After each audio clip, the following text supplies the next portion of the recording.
Welcome back to the Don't Lift Off podcast. My name is Anthony Dunn, and I'm a former national sports car champion. That's actually a European sports car champion. Forgotten about that in 2009. Vida V, or Speed European champion. Anyway, I digress. I was about to say I was national single-seater champion, and that would be a lie as well. I actually was second in the BARC Formula Renault Championship, although I did win some races. Today, I'm going to be speaking to an old friend of mine, Steve Markham. Steve and I first met at Silverstone in the late 1990s, or was it early noughties? I don't know. I'm sure he'll correct me today. He was a dirt boy, as I would say. So he was a rally instructor, and I was a roundy, a circuit instructor. Although occasionally I did pretend to be a rally instructor, did attempt to do that, and our paths crossed that way. Steve and I suppose, are more acquainted now on social media. We're fairly politically aligned, so that should be leading to some interesting conversation today. If you enjoy the conversation, don't forget to like and subscribe and share it with your mates. In Steve's words, keep the revs up, keep it pinned, and I suppose in my words, don't lift off. All right, enjoy it.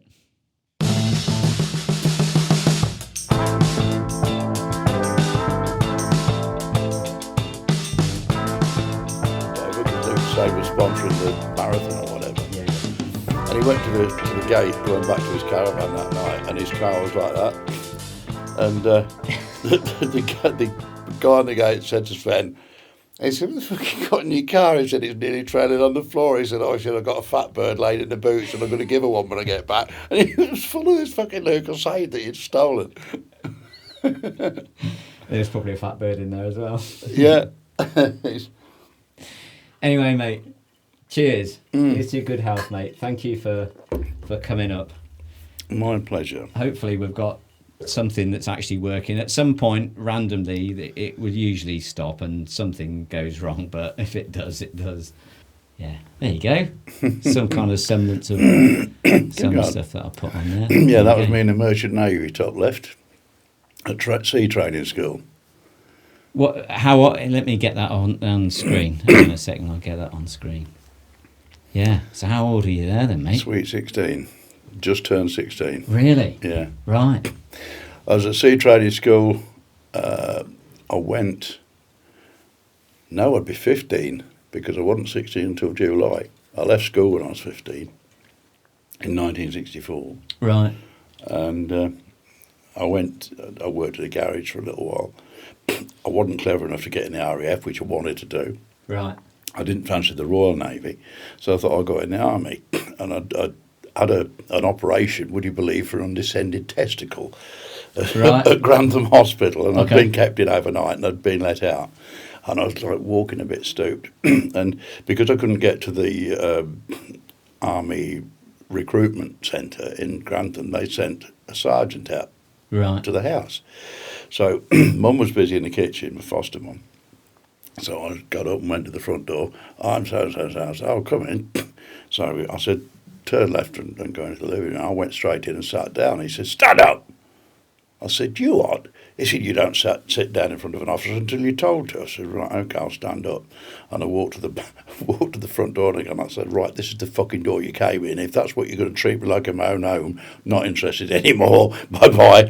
And I said to Dad I wanted to go in a Merchant Navy, but of course you had to buy your own uniform and this, that and the other. So he said, "No problem, boy." I said, "In you go." And so I did 4 months training and hey-ho. And straight into that. Yeah. Just sounds like you're a rebel from the start of your life there. You were just a bit, yeah. Dad, foster father, he was a bit of a rum lad as well. So. Right, okay. Yeah. So, I had a good grounding, really. It's knocked a bit of discipline into you then in the Navy, I'm guessing. I didn't need it, really, because foster parents were pretty strict. Right. I used to get knocked about something bloody wicked by my foster mother. Dad wasn't so bad, but he was a long-distance driver, so he was away most of the time. He did knock me out once when I was on leave from the Merchant Navy. Oh, He was going up to Scotland that night, and he said, "Are you going to jump on your bike, go down Billaborough and get me some fish and chips, boy?" I said, "Yeah, I'll do that." And I went down into the village. A load of my old schoolmates were there. Oh, I hadn't seen them for ages. So I got about an hour and a half.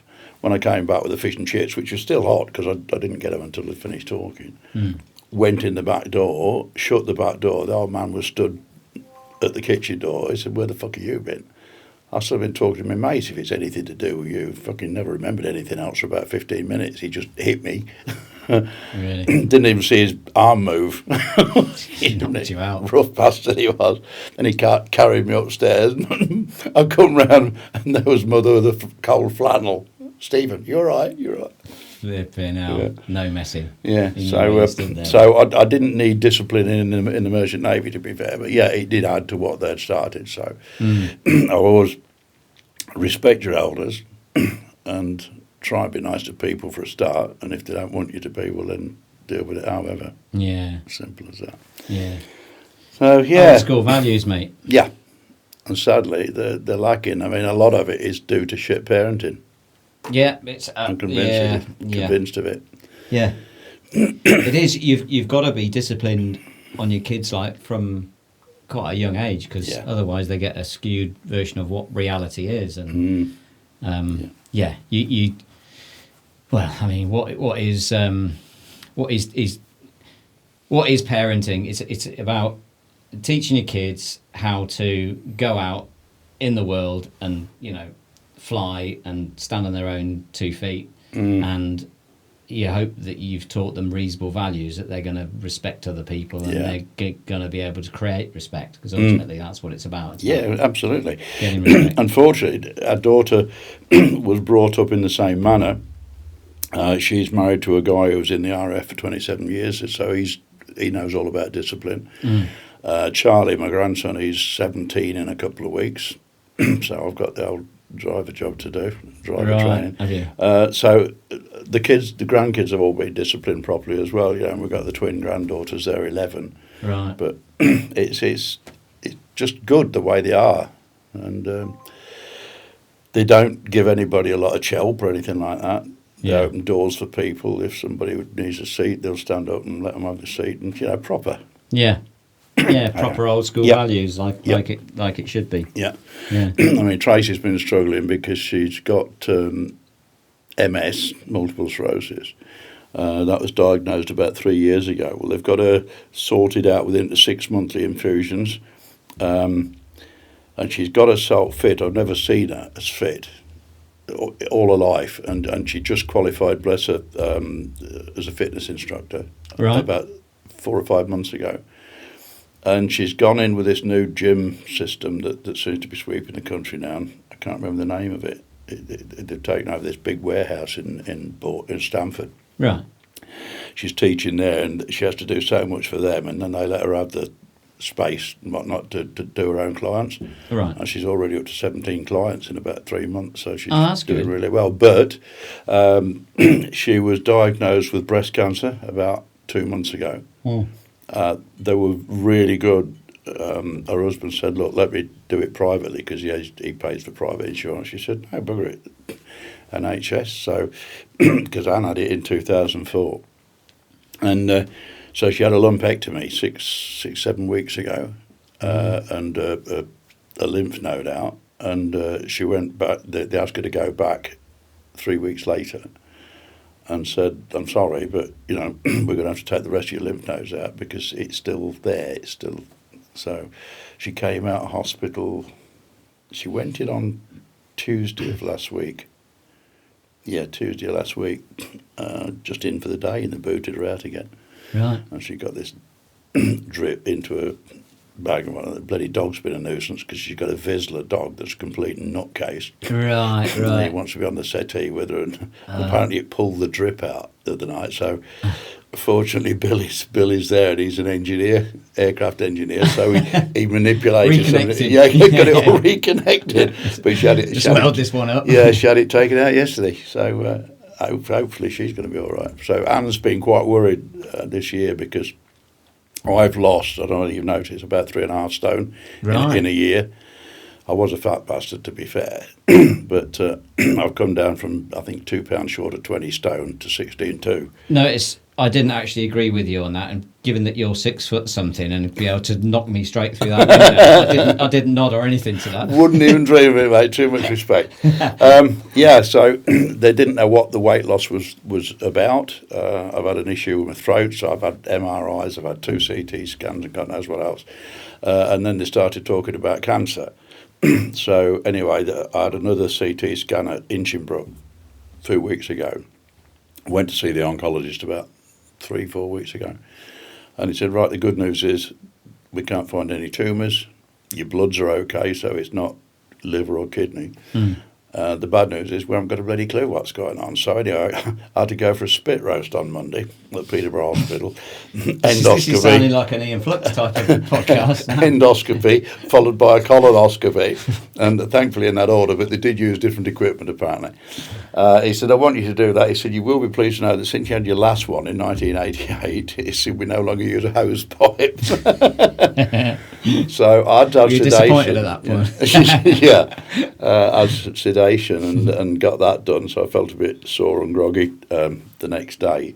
But I've got diverticular disease, whatever that is. Oh, I don't know. They took 12 polyps out of my stomach and 9 out of duodenum from the top. Right. And I actually feel better than I've felt for ages. And I think it's probably mental because I know I haven't got anything evil, you know. This can be maintained by diet. So right. More refuge, old boy. Right. So it's just about holding the balance with what you're eating. Yeah. So hey ho. So Anne's she's had a pot full of worry with Tracy and me, but you know things are looking up. Yeah, fingers crossed. Fingers crossed. Until, did you see the photo on social media about my leg? Yes. Yeah. It's. You won't be able to catch it on camera, but I'm not sure if I actually. Yeah, I didn't see. I might be able to stick that on the podcast. But you were lifting a 15 kilo. Now, what it is, you know, these speed monitors that you see in villages. It flashes up your speed. It doesn't take photographs of you or anything either. Okay, yeah. It just monitors speed. Well, I've looked after our village speed monitor now for 8 or 9 years. Whereabouts are you from, Steve? You're a Spalding lad, aren't you? Well, I was originally, yeah. There's Riddy. Me and him in Andover. Now I've got that photo on here somewhere. Because you sent it to me. Yeah, I didn't realise that was Ian. Yeah. Have you been working with Ian a little bit then? Yes, a little bit over the past few years. Yeah. Right. So what's he been doing with himself? Because I haven't. I should say, there we go. There's Ian. That's it. Right. Yeah, we were wandering up to the Indian restaurant. Brilliant. And I was nearly 20 stone then. As I say, I've lost nearly 4 of it. So Ian was a mini racer from what I remember. Yeah, he's still quick, old boy is. I mean, he's in his mid-80s. Oh, is he really? He's at least 10 years older. I didn't realise. Yeah. So I obviously knew Ian from when he worked at Silverstone. I saw him in a couple of bird boxes randomly once upon a time. Right. And he, obviously I knew his son. What's his son's name again? Worked for iZone. Neil Rutherford. Right, I don't know. So Neil was, I think he was Formula Renault champion, but he used to work at iZone with John Pratt. I haven't seen him for a little while, but yeah. I did a track evening at Brands Hatch last year for one of my operators, a farmer, you know, got his lorry. And he's a bit of a posh bloke, and of course Ian talks a bit posh as well, doesn't he? And Julian from Jack Buck Farms is the MD there, CEO. And he said, I'd like to do a track day. I said, all right. I said, what car are you going to use? Oh, I haven't got a car. So I'm doing some work for Steve Lewis with a guy called Nick Dougal. I don't know whether you know him. No, Steve, obviously, yeah. Yeah, well, he runs a few track days, this, that and other. So I had a word with him. He said, yeah, he said, I've got a car you can hire. So I think it cost 900 quid to rent the car, something like that, 300 quid for insurance and 200 quid for entry. Yeah. So it cost me about 1,500 quid. And he picked me up in his Range Rover, took me down to Brands Hatch. And Ian was there with his Mini, so he was doing like clerk of course duties a little bit. Right, yeah. But he's still a quick old boy and so bloody helpful as well, he really is. So I did this 2-hour track day, it absolutely pissed down with rain about halfway through. Yeah. And we had 2 monumental spins in a very underpowered car, a little Mazda 3 or something, front-wheel drive thingy. Yeah. And my crash helmet's still fitted, but of course I've got no intercom, so I was shouting my nuts off trying to get through to Julian, who had got a really tight-fitting helmet that he couldn't hear bugger all in. Perfect. And so, dropping down from the hairpin into that left-hander Graham Hill bend, is it? Yeah, bottom bend as it used to be called. Yeah.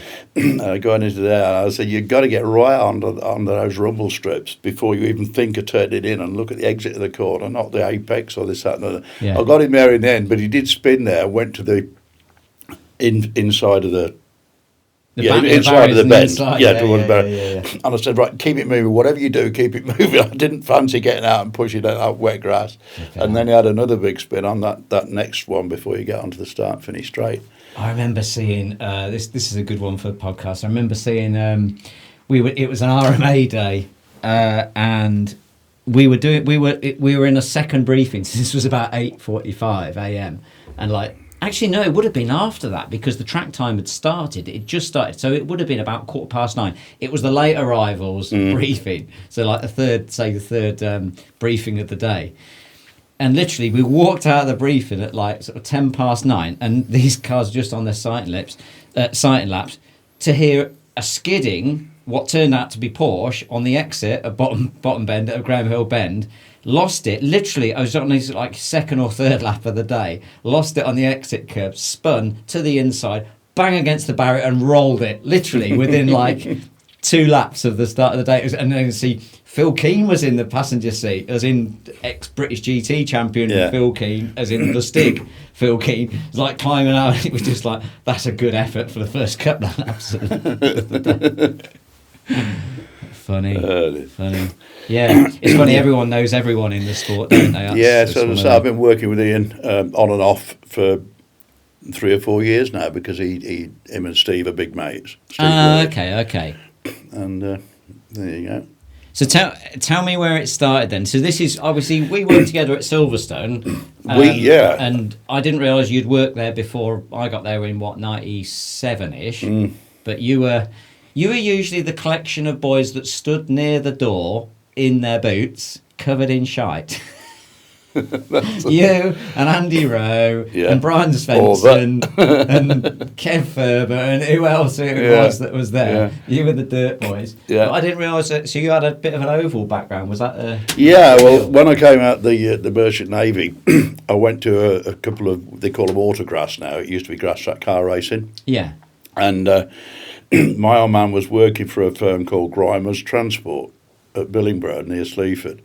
And both Paul and Peter Grimer were racing. In fact, I don't think Peter was at the time because he was too young, but Paul was racing a Ford V8 Pilot, American V8 Pilot on the grass. And I got very friendly with the guy that used to run it all, Bill Worth and the family. Giant of a man, 6'7" he was. He was getting on a bit even then, but there were a couple of guys kicked off in the pits at this meeting at Boiling Wells near Sleaford one Sunday afternoon, and he said, right, oh, enough of you two, he said. And he just grabbed them both by the front of the overalls and lifted them both onto the bonnet of the car as though they were like rag dolls, and they all must have been 14 or 15 stone each. Incredible strength. He said, one more peep out of you two, he said, and I'm going to rip you apart. Simple as that. So behave your bloody selves. He didn't use bad language or anything. Bloody was quite strong for him. So that was my first initiation into actually being involved with motor racing. And then there was a guy called Johnny Mallett. He used to be an engineer for Atco Mowers. Okay. And he had a Bedford CA pickup truck for work, Atco Mowers all over it, this, that, and he used to come to the garage where I used to serve petrol in the evenings when I was 13, 14 years old. Yeah. And he'd let me drive his truck round the back of the garage and this, that, and I got a bit bored, and there was a rubbish heap round the back there, so I thought I'd do a bit of Evel Knievel with the truck. And he heard it land, he came out and saw what I was doing, so that ruined that. But he did race a Hillman Husky side valve, of all things. Right. You could have nearly run quicker. And he said, do you want to have a meeting with it? A couple of races or so. I said, yeah, why not? Well, I think I had 2 races in the dry, and then it just pissed down with rain. I was nowhere in the dry, but in the wet I won it comfortably because it just got no power. You couldn't spin wheels or anything with the bloody thing. Right. And it jumped out of 3rd gear, so it concocted a bit of lorry inner tube, screwed it to the dashboard, so you just 1st gear, 2nd gear, let it go, and it would pull it straight into 3rd gear and keep it there. Mega. Right. Yeah. Yeah. And then I had a go in Geoff Cook's Mark 7 Jag. He raced a Mark 7 Jag. Right. And we were going down Little Hale Fen one Saturday afternoon to Nichols Farm where Geoff worked in this Mark 7 Jag with no windows, no lights, nothing. It was stripped out, and we were literally going down there to weld a roll cage in it. And there's a guy called, I can't remember his surname, or his Christian name was Andy, and he used to be involved in grass track racing, but he was a patrol car driver. Anyway, as we were turning into Nichols's farm, he was coming out in the patrol car, and he was a Scottish guy. And he said, "What do you think you're doing?" Geoff said, "Oh," he said, "we're going to weld the roll cage in it." He said, "Man," he said, "if I got somebody with me," he said, "I'd have to throw you in fucking jail." Really? Yeah. So we got away with that. But yeah, so I raced that at a couple of meetings, and then got married to Annie in 1970 and raced a Mark II Zodiac. I've got a photo of you guys from back in the day here somewhere. That was the year before we got married. That was in Mallorca. Really? It's a long time since you've had that tash, mate. Yeah, it is. 1969, that would be. 69, really? Yeah, because we got married in August 70. Yeah. And the only other time I've had a beard until I grew this in November last year was 1974 when I had a season's hot rod racing. Right. And you'd get out of the car after a wet race, covered in shale, and you couldn't do anything with your bloody, you'd got to go and wash your face. Right. And I discovered that a lot of the hot rod drivers had got beards, and the reason being, within 5 minutes, the shale had dried on your beard, and you could just do that, and you were clean Just again. brush it off. Mega. Amazing. Shake yourself like a dog. Reasons. Love it. Yeah, that was... So 76. 3-star promotions. Pete Baines, he died last year, bless him, lovely bloke. Wow. That guy there, that's Alan Nicholson, Nicky, as he's known to everybody. I was start master at the time at Boston. And this Sunday just gone, there was a big weekend meeting at Skeg Vegas, they call it, the stock car stadium at Skegness. So I'm working with, do you know Jason Cull? You probably don't know him, I'm guessing. No. So he does... was it on shale, did you say? No, it's a concrete tarmac track at Skeg now. Right, so he was at Skegness. That was, when was that, on the Saturday, did you say? Saturday and Sunday, it was a bit of a speed I weekend. think he might have been, he was at, where was he on the Saturday? He was in the Peak District. Begins with D. Peak District would be, bloody hell, I've never raced there. Grimers used to race there a lot. A mate of mine, Mick Cooper, he races. You know where I mean. So we've just been doing an event. He used to be my race engineer, and now we're working together, organising some track days together. Buxton, thank you. Doesn't begin with D, begins with B. There we go. It was close enough. Close enough. Yeah, and then he was racing at Skeggy on Sunday, I think. Well, Nicky, when I came before I went in the Merchant Navy at 15. I used to go watching the motorbikes, the grass track motorbikes. Right. And I used to cycle all over the place looking at these motorbikes. But Nicky had just got into autograssing. Right. With a Mini, I think. And he was a mechanic, and he was only 17 at the time, 18 probably. Right. And he took me from Snushalls at Billingborough to Sleaford one day. And we did it in something like 8 minutes. I couldn't believe it. I can't remember how many miles it is now, but bloody hell, well, he's some driver, that boy. Right. And he's now in his mid-80s. Or no, was he 8? I think he's probably 80 recently. He's recently had a birthday. But he races in the historic Formula 2 stock cars now. Right. And he's still winning stuff. Really? Yeah. His old boy helps him out and this, that, and that. And they had a thing on Sunday morning at Skeg Stadium where they interviewed him, and lots of other people came in and had a chat because they wanted me to go, but we were up here, so so I couldn't. So, but yeah, that was one of his race wins, 198, Alan Nicholson. Smashing back. So you did. This was you back in the stock because you moved on from. So this is where you started in the what's that? Is that Hillman of some kind then? I started. It was grass track racing in '71, and I was chief track marshal as well for the grass track people. So when I wasn't racing, I was looking after the track. Yeah. And then I was asked by Pete Baines, well, a mate of mine, Les Pell, bless him. It was his birthday today in heaven.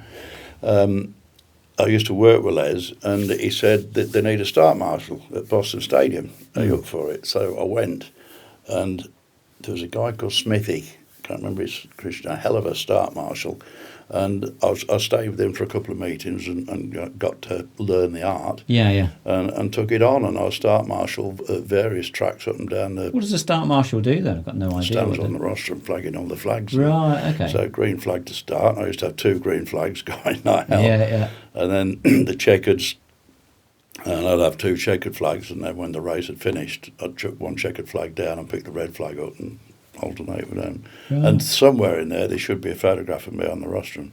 I don't know whether you sent that. That's Pete Baines, the guy that used to run 3-star promotions with his wife Isa. Right. She died some years ago.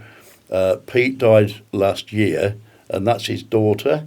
For the life of me, I can't. Lynn Baines. She's fantastic, and we organised a wake for him at Curtin near Boston. A load of the old guys came, stock car drivers, hot rod drivers, banger drivers, and goodness knows what. Yeah.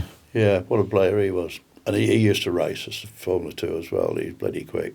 But he used to race all over the place, Liverpool and all sorts of places. So what sort of year was that then, Steve? That would be about 72. Right. Yeah, 1972, 3. I'm loving some of these old photos. So you went on to do... That's Norman, is it? Now, he died about 4 years ago, and I went to see his son,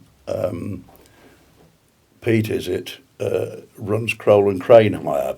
Now, Norman used to work for Crowell and Crane Hire, and when the boss of Crowell and Crane Hire died, his widow said to Norman, look, will you run the company for me? And they'd got no children of their own. I think Norman eventually inherited the business, but Pete's really made it tick, and it's gone from good to brilliant. Right. And he said, come over and have a look round, because a mate of ours, John Proctor, he died this year as well, and he was a hell of a character. He was another rally driver, hot rod driver. Right. But Norman was quick. Very quick. And I used to work with his dad at DA Green's Structural. I was a structural engineer, and then I went as transport manager when I went back there. Right. But his dad, Ray, he used to mechanic for him and design the cars and build them. Very clever guy. Right. I'm loving the... so there's some... I'm absolutely loving this. A little bit of a Magnum PI vibe going on there. That was about 1981 or 2. 81 to... How tall were you back in the day? I mean, you're over 6 foot now. Well, I was born at 6'4". I'm about 6'2.5" now. I was 6'4" there. 6'4". Yeah. So you, I grew through my head, didn't it? You must have been a pretty intimidating fella back in like late 70s, 80s. Not that you're any less so now, but well, intimidating. I used to do start marshal up at all over the bloody place. I've got a list of them somewhere. Scunthorpe, Doncaster, seaside town just to south of Grimsby. I can't remember the name. Anyway, there was a scrapyard up there. 2 brothers used to run this scrapyard, and they were rough diamonds. They really were. And I got a brand new pair of white trousers on, white trainers and everything one night at... It chucked it down with bloody rain, and it was so... Anyway, Finbar Corrigan, that's his name, and his brother Jimmy. Well, Finbar won this banger race, right, in his Jag or whatever it was. And I went to give him the checkered flag, and we used to do the lap of honour at that time in my pickup truck. So somebody would hop in the driver's seat, and me and whoever had won would get in the back, and we'd do a lap of honour with the flag and the trophy. And he said, those trousers of yours are far too fucking clean. He said, I'm going to put you in that puddle. And I said, no, you ain't. And I just wrapped my leg round his leg and straightened it and got my arm round his throat. And the scream is still reverberating in my ear. And he said, Jesus Christ, you'll break my leg. I said, yes, I will. Fucking let me go. So anyway, said he grabbed me the other side. He was going to, so I did the same to that side as well. And he couldn't believe how strong I was. But that's when I was working out at Capes' gym on a regular basis. And I was bloody strong. Right. In those days. And that would be back, it'd be in the 80s, mid-80s, I think. So, yeah. Talking about that then. So tell me, like, well, let me, because I dragged out some of the old videos of a well-known for people of, I suppose, my vintage. So I was born in 74, right? So, like, the sort of stuff I used to watch on telly, 81, 82, 83, and people that were in the, in the media at that time was obviously Geoff Capes and, world's strongest man and all the rest of that. Let me see if I can dig in. Because you can tell me the story that you told me a little while ago about how your paths crossed, because I quite like to hear that again. So tell me all about this. Tell me all about Geoff Capes. So tell me all about how your paths crossed. Geoff Capes, yeah. So I should just say at this point. So Geoff Capes, sorry to interrupt. Yep. I should have introduced. So Geoff Capes was double world strongest man. Still holds. I didn't realise this until I just did a bit of Googling. Still holds the British record for shot put. Shot put, yeah. To, what was it, 40... Actually, I did write this down. Whatever it was, meters. I think he won Olympic gold as well, I'm not sure. Yeah, it was Commonwealth gold, I think. Yeah, he was... what was it? 21.68 metres, which was set in 1980. Hasn't officially been beaten yet, believe it or not. So he's a well-known cultural figure, but he was a local fella to you. So you tell me the story of that then. I can't remember when I first met him exactly. I didn't go to his gym for a long time after I got to know him.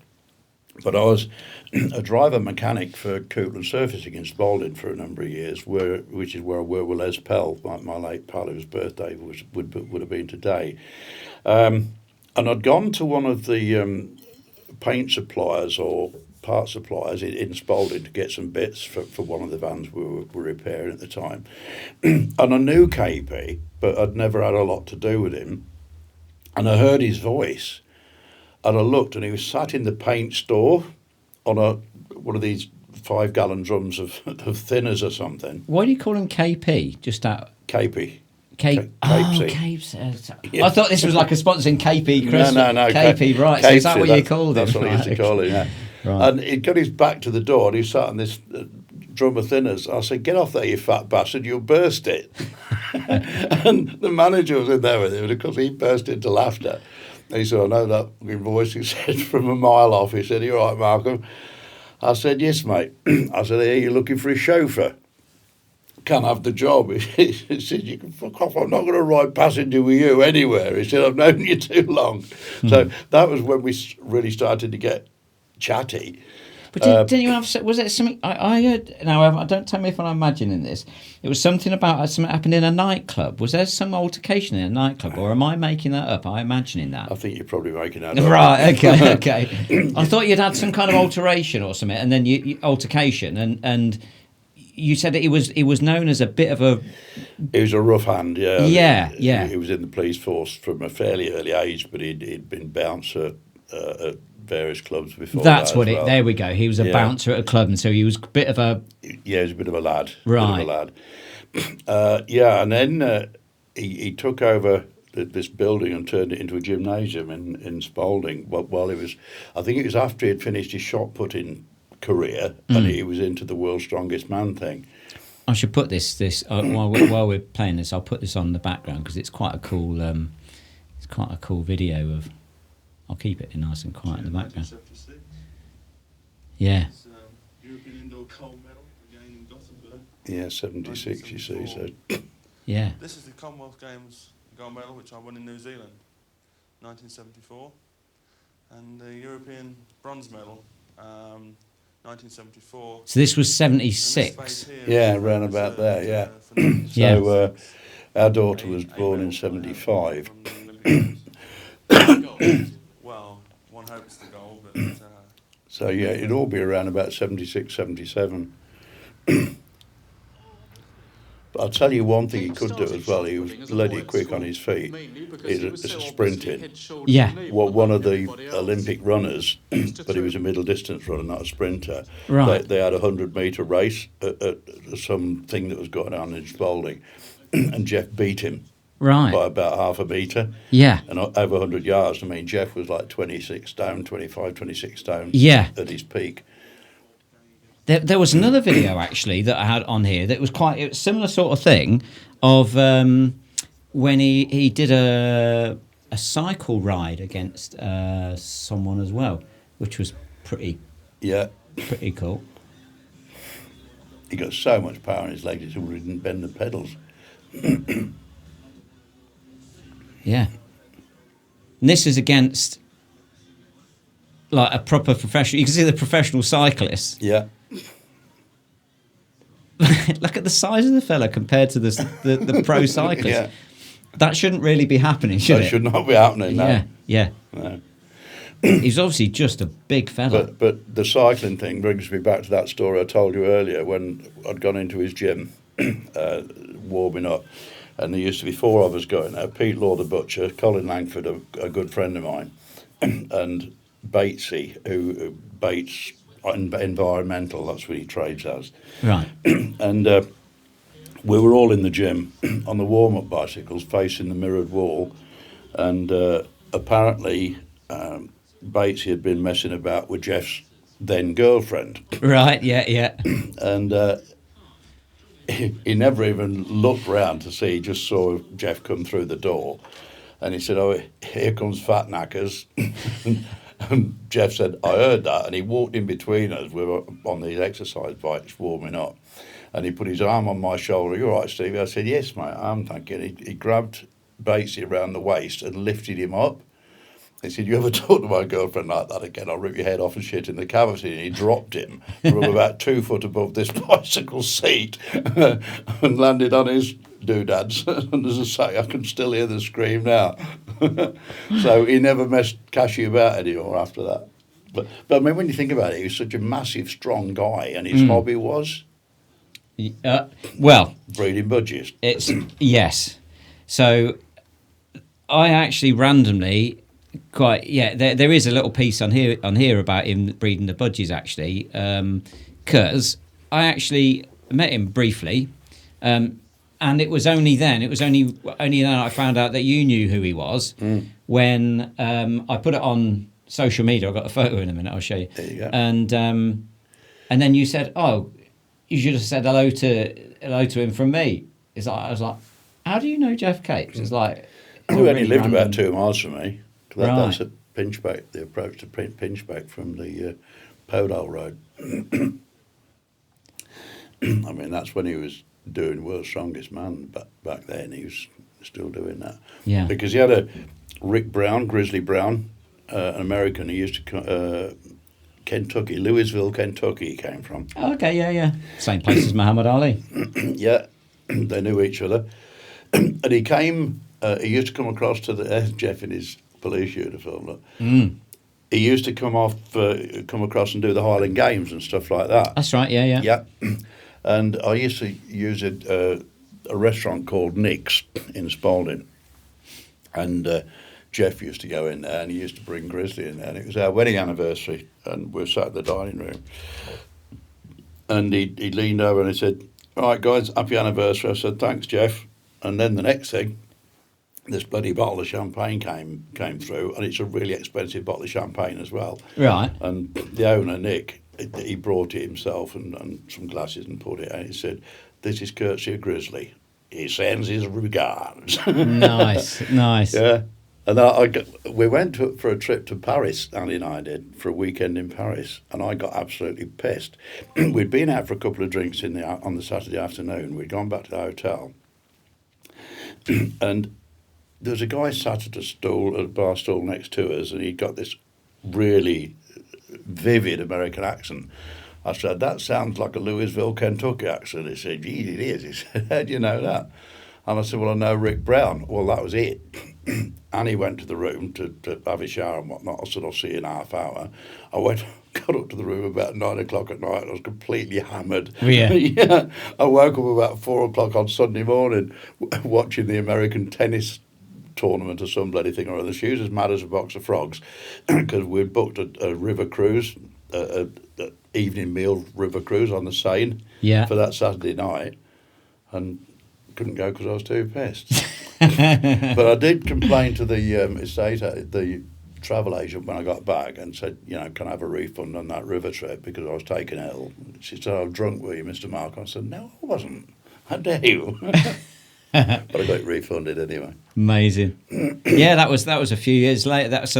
I reckon that was a good 10, 12 years ago, something like that. Yeah, something like that. Yeah. And that, well, I mean, Harrison there he would have been probably less than a year old, I would think. So that must have been about 10 years ago because he's 11 now. But yeah, no, real nice fella. And yeah. So you ended up going down his gym quite a lot, and 3 times a week, Monday, Wednesday, Friday. Right. Straight from down to the pub. You've got to keep things right, ain't you? Nice even balance. Nice balance. I'm talking of which, you need to drink some of your pint, mate. You can have a look at some of these photos of the rally car from back in the day as well. So tell me, so after you went from, how did you end up doing like the Mark II rally stuff then? So excuse me if I'm jumping ahead at all. Yeah, you are a bit. It's 70. From 70, I was doing start marshal at Boston. And from about 74, 75, I got a young lad called Richard Coletta, who was stood behind the rostrum one day, and I said, "What the hell are you doing there?" He said, "I'm watching you." He said, "I want to become a start marshal." I said, "How old are you?" And I think he was only about 12 or 13 at the time. He said, "I got my dad with me." I said, "Well, do me a favour, stand to the side of the boards just in case, but keep your eye on what's going on." And I brought him on, and he now runs Gig Stadium, basically. Oh, nice. He commentates. He used to be starter. His sister, Helen, she's a fantastic starter as well. I didn't teach her. I think he did. But, yeah, so it all came from there. And then 1974, I built the hot rod. And Neil Brown built the engine for me. You'll know Neil Brown engineering. Yeah. He used to do all the touring car stuff. Yeah, touring car stuff, Hondas especially. Yeah. And used to do engines for Mike and Andy Jordan as well, who I know very well. Right. How do you know those boys? I'll come to that in a minute. Right. Yeah, so I built the hot rod and won everything in sight, basically. I remember Paul Grimer saying to me when I won the championship at the Fens one night, I overtook him and Peter, ran the outside on a speedway track, Shell Speedway track at Kings Lynn. And we were in the bar afterwards. He said, "You're going to fucking kill yourself, you are." I said, "Why?" He said, "Overtake it on the outside like that." I said, "Well, you do it." He said, "Yeah, but not 3 abreast." Because they were racing minis in the back then, along with Johnny Proctor and the guy that died this year. So it went from there. And I only did the one season's hot rod racing because Tracy was born in the January of 75. And money was a bit tight, and I was running my own business. I got my own lorry, and I was never at home, and God knows what else. So I just stuck with the stock car racing. I was navigating on road event rallies from about 1968. Right. Carried that on through to 76, and then started driving on road events. Won a lot of stuff at both as a navigator and driver. Association championships, like Association of North East Midlands Motor Club championships and all that sort of stuff. And then I got involved in stage rallying, would have been around about the early 80s. I got involved primarily, I was competing on road events against a guy called Chris Pearson, who's still a very, very good friend, and Pete Dalton, his co-driver. Chris's parents had a very successful business, so he could spend quite a lot of money on his rallying. And I ran his service crew for 2 or 3 years, and he was running some really nice machinery, Opel Mantas, Mark II Escorts, Cadet. Opel Cadet was the first one that he was running. Had a lot of success with it. He used to do the big events, the RAC, the Welsh and Scottish and all those sort of things. And then I bought in 1970... 75, 76, I worked for a company called Davis and Creek Onions at Long Sutton, Right. between Spalding and King's Lynn. Was this transport again? No, they grew onions, British onions, and sold them wholesale, this, that, and that. And I worked for Nigel. I worked with him at Kitchen Cook Produce in 1970 when I first got married. I was a ware potato salesman there, and he was involved in the veg growing and stuff. And he used to race. I don't know if it's Formula Ford or what, but do you remember a guy called Tom Price? Yes, yeah. Well, they were good mates. Right. And he raced with him at Right. the time, and he was bloody quick on tarmac, but he wasn't so hot on gravel, as I found out when I co-driving for him. Right. But he had a Fiat 125. What Price was? No. Oh, this other fella, yeah. Nigel Davis. Yeah. I didn't know Pricey. So he bought this Fiat 124 ST, and we had it converted into a rally car by Langrop Engineering at Leicester. Right. And he had just won the tarmac, Motoring News tarmac championship, stage championship, in a 124 ST that year. Langrop had, what was his name? Somebody Langford. Anyway, he did all this work on this Fiat, which became my road car. Right. And he took me down the lanes round the back of his garage. Oh, Jesus Christ! on roads in broad daylight, you know. Yeah. And he was sliding this thing about. So I did a few rallies as co-driver for Nigel, who was a real hoot. His party trick used to be neck on one chair, heels on another chair, straight out, and then he'd get some bird with the shortest miniskirt in the pub to stand on his stomach. He's a strong lad. But I worked for him for a couple of years, and then I built my own Fiat, and Chris Pearson sponsored me, who was the service crewing for, and the friendship sort of carried on from there. In fact, we're going out for a meal with him next week, him and his missus, and we see each other about every 2 or 3 months. Great guy. A lot of people struggle to get on with him because he's a bit of a non-entity. But we our sense of it was just seemed to gel. Yeah. I did do a rally. He asked me he said, "Do you fancy navigating for me on a what they call them, classic tour, not a classic rally?" His late mum had a Mercedes, 2-litre Mercedes thing.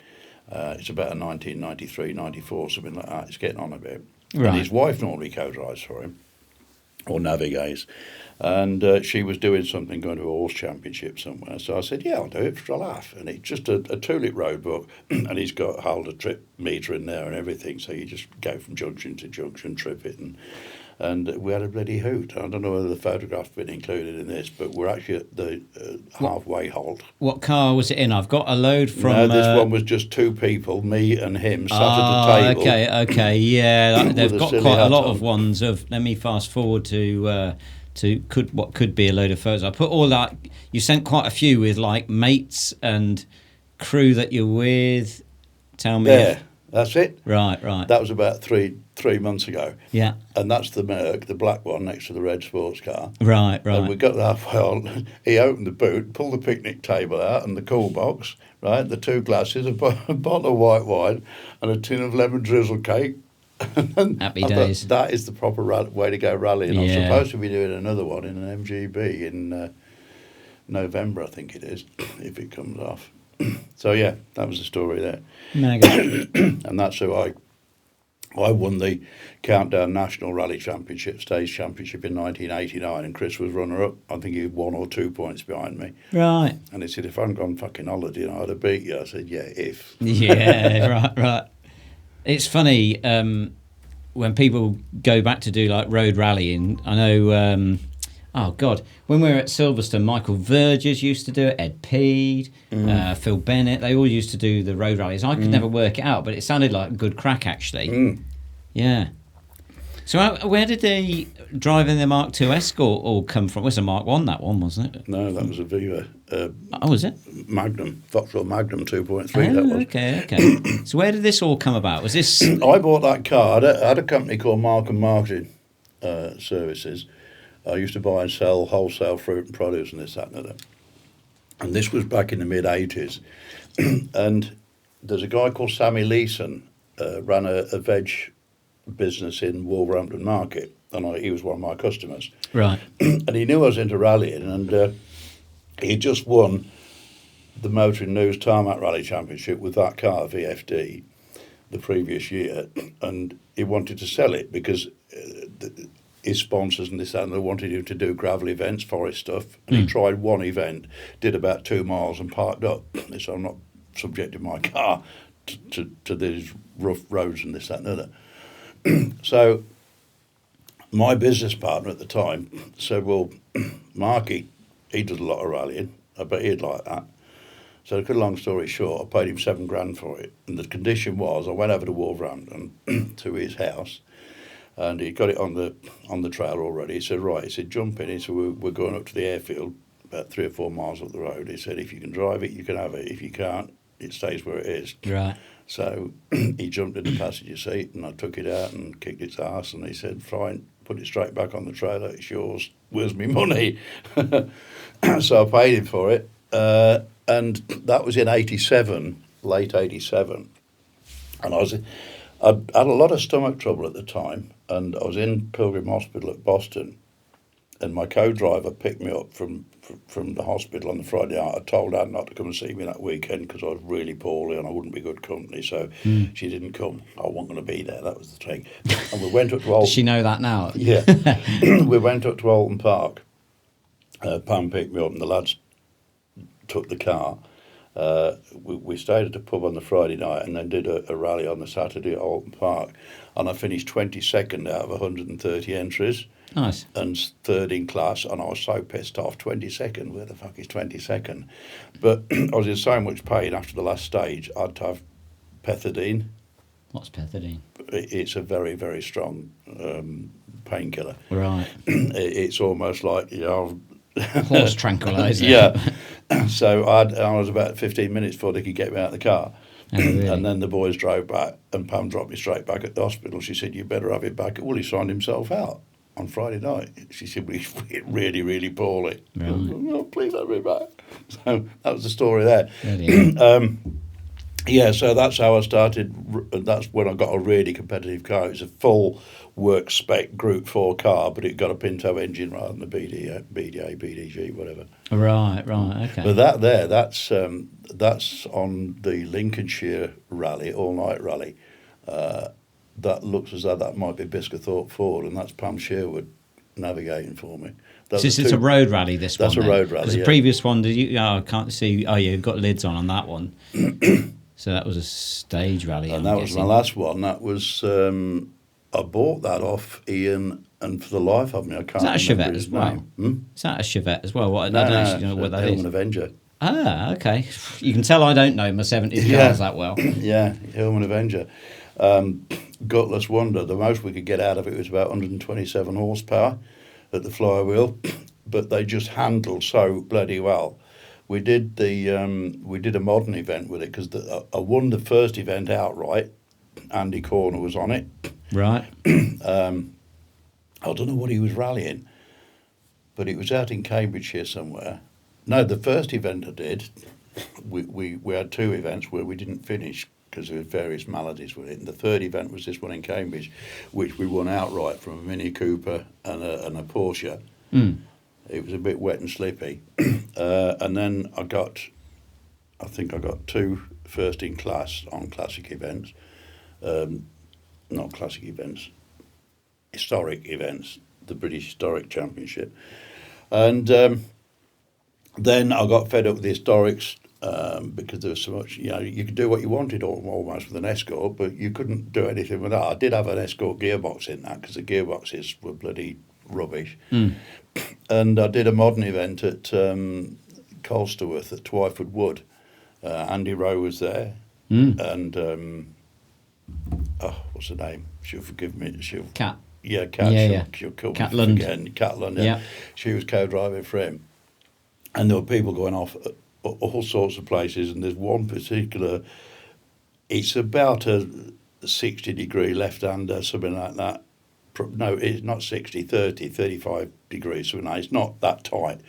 But there's big banks both sides, and there's a runoff, and there were like 3 cars down this bloody runoff that had chickened out. And I'm going around that completely crossed up in that thing with people applauding from the banking.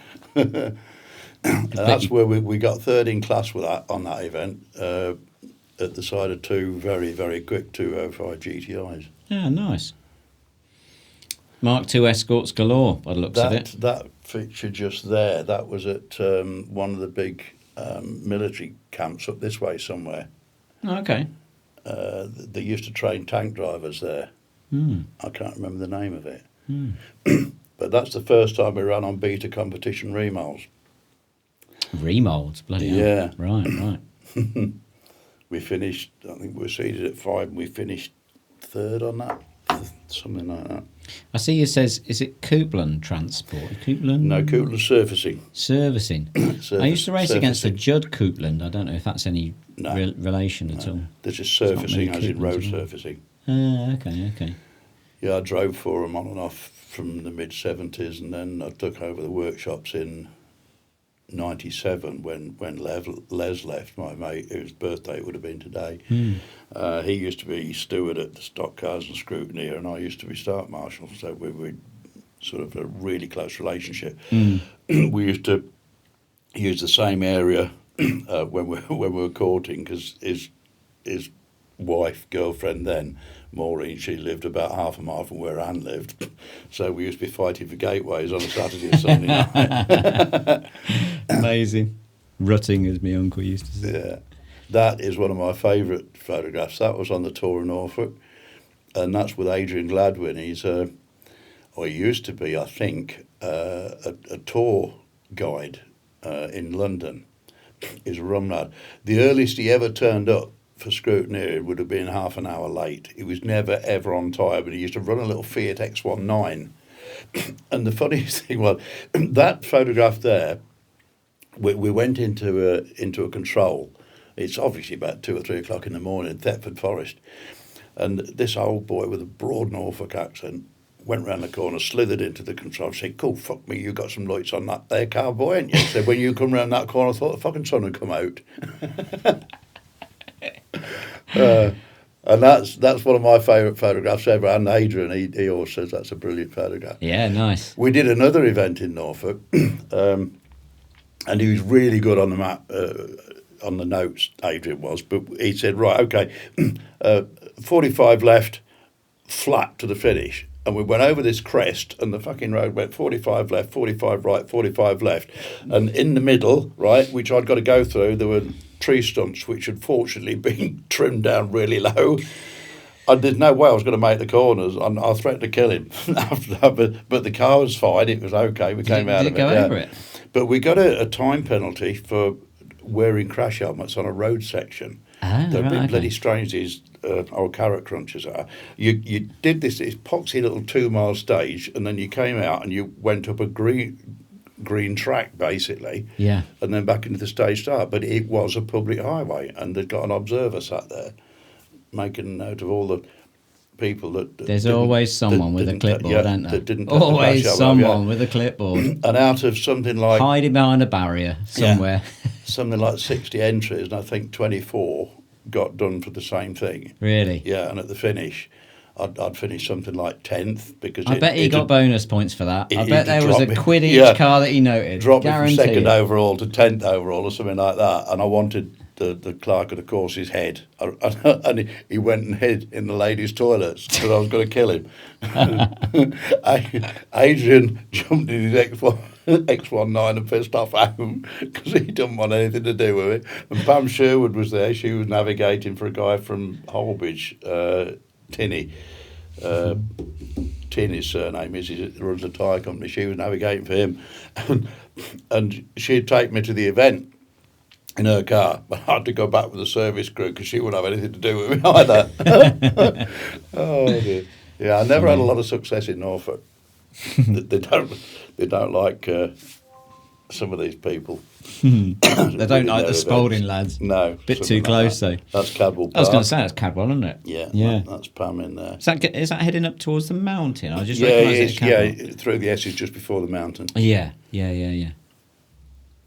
I used to love that place. Ooh, Alex by the Sea or something. Something like That, I don't know where that is. I can't see the number on the side of the car. Oh, maybe it's grass in the back. Could be grass, actually, looking at it. No, it's grass, it's muck that's been thrown up. Right, I think that was somewhere in Norfolk. Yeah. The bottom one, those. A late friend of mine, Steve-O Johnson, he died this year, bless him. He was only in his 40s. For the benefit of anyone who's just listening to this on audio, it's like a couple of little they like mini champs type things, especially commission type things. Well, the car is the same car. The green and white is when I won the Countdown Championship, and the van is obviously a CF that we used to use towing. Mark, Steve-O's dad, built those models for me, and he built the trailer from scratch. He does that. Brilliant job. Yeah, mega. What a great thing to have. And after I'd won the championship and I set Track Adapt Performance Driving Centre up, we changed the colour scheme to red and white. So okay. it was just easier for all the school cars to be the same colours. So what did you set up after this? Did you set up a business from this then? Yeah, Track Adapt Performance Driving Centre on Manby Airfield. Oh, okay. It was an idea put to me by Keith Evans, who ran the Countdown magazine and therefore the championship. And he said, there's a need for it, and Manby was known for single venue events, and the owner of Manby, James Toynton, he was very keen that we did something up there. And I took out a bloody loan on the house, which was the wrong thing to do, because I was in Paul Street ever since, basically, and set this up. And he didn't realise I was going to set it up in such a way that I did. You know, it was very popular very quick. Right. And I did the building up so that we'd got briefing rooms and stuff and toilets, and I got a flat above there and God knows what else. And ran it for a couple of years, and the first year it was really successful. And then the second year, I think we'd had a change of government or something like that, and it all went a bit pear-shaped that the corporate work... Wasn't it a Labour government by any chance, was it, Steve? It was, yeah. We'll save that conversation for a little bit, but we will have that conversation. Don't you worry about that, mate. Yeah. So I think the highlight of that was the boxer, the Irish boxer. I'm getting bloody old. I can't remember his name now either. McGuigan? No, he used to race in rallycross. Oh, who would that have been? Bloody hellfire. Irish boxer. My brain. What sort of year was this? It would be... Was he middleweight? 1990. 1990. Oh, not the one who beat Eubank. What was his name? Was he world champion? Yeah. Oh, I can't think of his name. He was into horse riding. If I'm thinking the right... Oh, God, I can't think of his name. It'll come to me in a minute, but anyway, he was the boxing champion. About a middleweight, was he? Was he a middleweight? He used to fight against Eubank, Nigel Benn. He beat Eubank and Nigel Benn. If it's the guy I'm thinking of, I can't think of his bloody name. Hell of a bloody character. But they wanted me to coach him for a couple of days. His sponsors, they were a house alarm company that used to do household alarms and stuff, cameras and shit. Can't remember their name either. Steve Collins, was it? No. No. I could Google it, but we're on. Google it, mate. See if you can find. Irish. McGuigan. Oh, it's Barry McGuigan. It was Barry McGuigan. Barry was McGuigan. It? Right. Yeah. Barry McGuigan. Well, he came, and he was some driver. He'd bloody good driver. He'd got a phenomenal memory. I took him around about a 5-mile rally stage. Because he did a bit of touring cars, McGuigan, as well, didn't he? I don't know. I don't remember that. But I said to him, right, there's a boulder that I've not had time to shift on the inside, so just keep it out a couple of foot from the apex as you go through here. And the next lap, he automatically put it on that line. I hadn't even reminded him. Right. He got an awesome memory. But he could tell one-liners like nobody's business. He was staying at the King's Head Hotel in Louth. And, of course, I was down there and I booked a room there instead of staying in my flat as well. And we just regaling the people in the bloody hotel and the Manby Arms as well, where we went over for lunch. And they loved it because he just kept coming out with these bloody one-liners, one after the other. They were all funny as hell. Really, really switched-on guy. I've not seen him from that day to this, which is a bit of a shame. But yeah, his son Shane does boxing training. In fact, he's like to high levels. He trains world champions. I think he had some involvement. Might have been with Eubank Junior or someone like that. But his son's a very well respected trainer now. Yeah, yeah, he's some bloke. Because there was some controversy with McGuigan's manager at some point, and I can't remember what it was, but he would tell jokes about his manager and promoter and this and other as well, much to everybody's enjoyment. There's quite a lot of crossover between like TV celebrities, boxers. Remember, I tell you what, was a good documentary was. What's his name? The decathlete, Daley Thompson. Yeah. Because he did a bit of touring car driving back in the day. Wasn't a lot of good, but like brilliant Olympian, like unbelievable. Some of those characters from back in the ages. That is like a brilliant documentary. Still around as well. Yeah. That's the last time I did Start Marshal. Somebody asked me to if I'd sponsor the classic Formula 2 stock car meeting at Swaffham Raceway. Okay. Well, I'd been Start Marshal at Swaffham. Is that Kingsland direction? Yeah, it's just between Kingsland and Norwich. Yeah. And we'd been to a Vision Motorsport reunion down in Oxfordshire on the Saturday night, and we drove back up on the Sunday.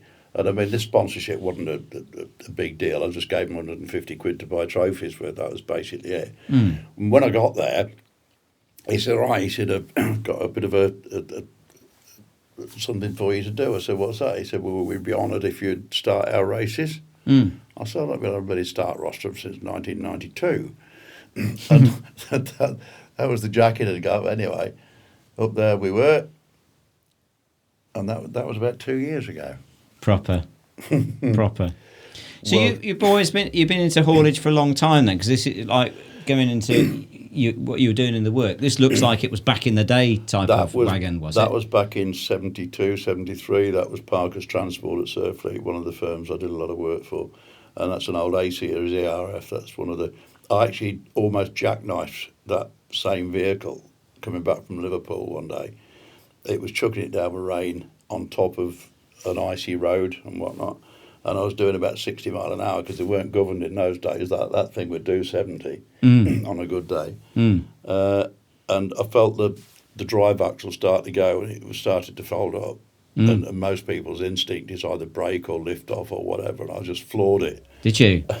And started winding opposite lock on and it pulled itself out of it. Did you drag it back out? Did you? Yeah. Good lad. I bet it looked good from the outside. One of the lads was following me in another Arctic and he said, Jesus Christ, how did you get that back? Yeah, skills. Do that again. See if we could turn that into a party trick. Yeah.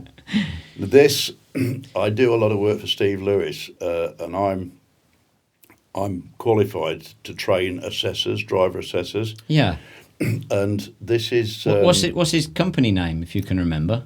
What? Steve Lewis. Yeah. R3, Road Risk Reduction. Right, okay. Just thought I'd shout that out. Yeah. He does a lot of work for Ringway and Vinci and people like that. The big people that do road gritters and stuff. That's what we do down at Thruxton, training road gritter drivers. But this, because I'm an assessor trainer, this is at Malmesbury Depot near Bristol, and they wanted an assessor training over 3 days. So I went down there on the Sunday afternoon, stayed over at Epoxy Hotel, went in on the Monday and we did just classroom stuff and PowerPoint presentation, and it's a bit heavy on the first day. And then the second day we go out on the road all day in a vehicle, and this thing is what they call an IPV, an impact prevention vehicle. Right. That thing at the back folds down. When there's roadworks and stuff on motorways and dual carriageways, you'll see these things. And that folds down. So if anybody hits it, that's designed to fold up. The tubes are full of wire mesh or wire hawser or whatever. And that thing is over 300,000 quid's worth. Really? So that's like a sort of crash box for the rear of it, then, is it? Yeah. That whole thing is hinged at the bottom, right? And it lowers down, and sticks out the back like a stage almost. Interesting. Yeah, because we went over the river and we were going up towards Gloucester, and he said, "Oh shit!" He said, "There's a bloody bridge up here." He said, and "It's only 14'3" clearance, and that's 14'6" to the top. Right. And he said, we're going to turn around. I said, no need to do that. I said, you can lower it while we're on the move, can't you? He said, yeah. He said, but there's a car behind. I said, right, put your hazards on for a start. Then put all your beacons on. He did that. I said, right, now watch what the car behind does. And sure enough, it backed off. Yeah. Right? I said, right, now lower your boom. Keep your beacons on this. And we went round the corner and there's this low bridge.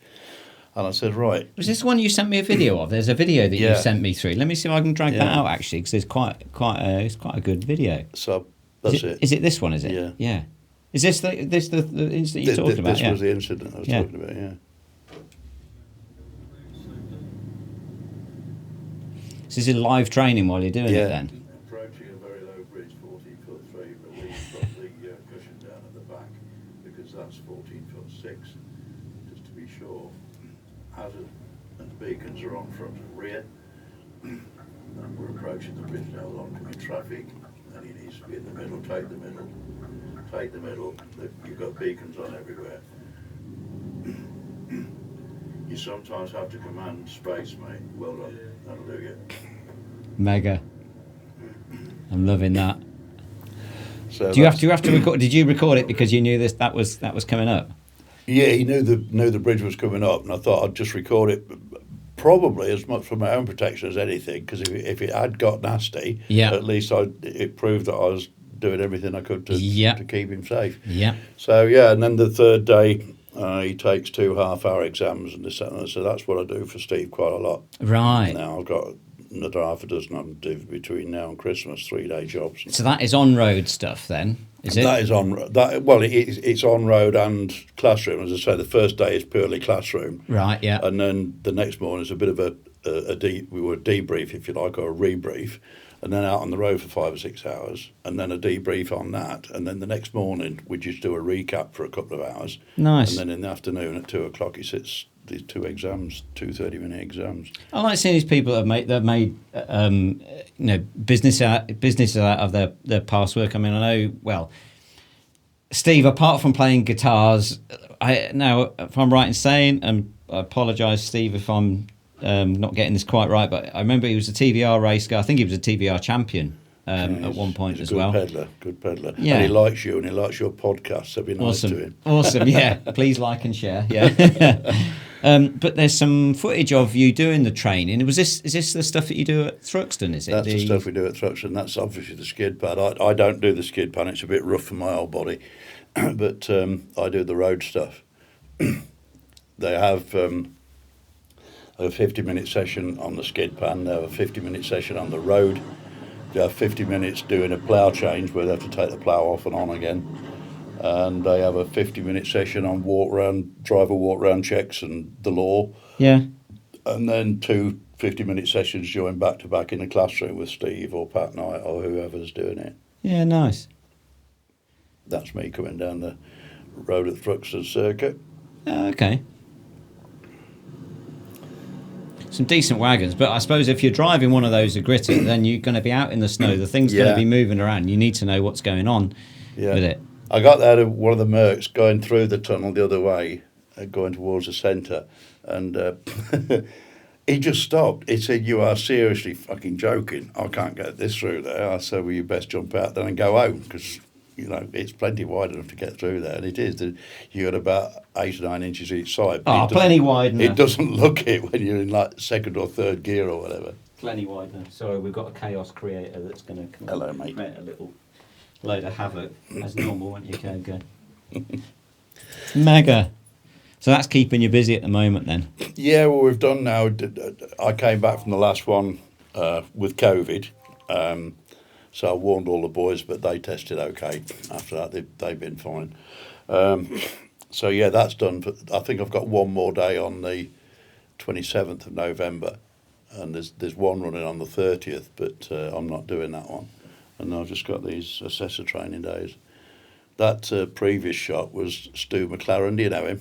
No. Stuart McLaren. He works at the Porsche Centre at Silverstone quite a lot. Oh, okay.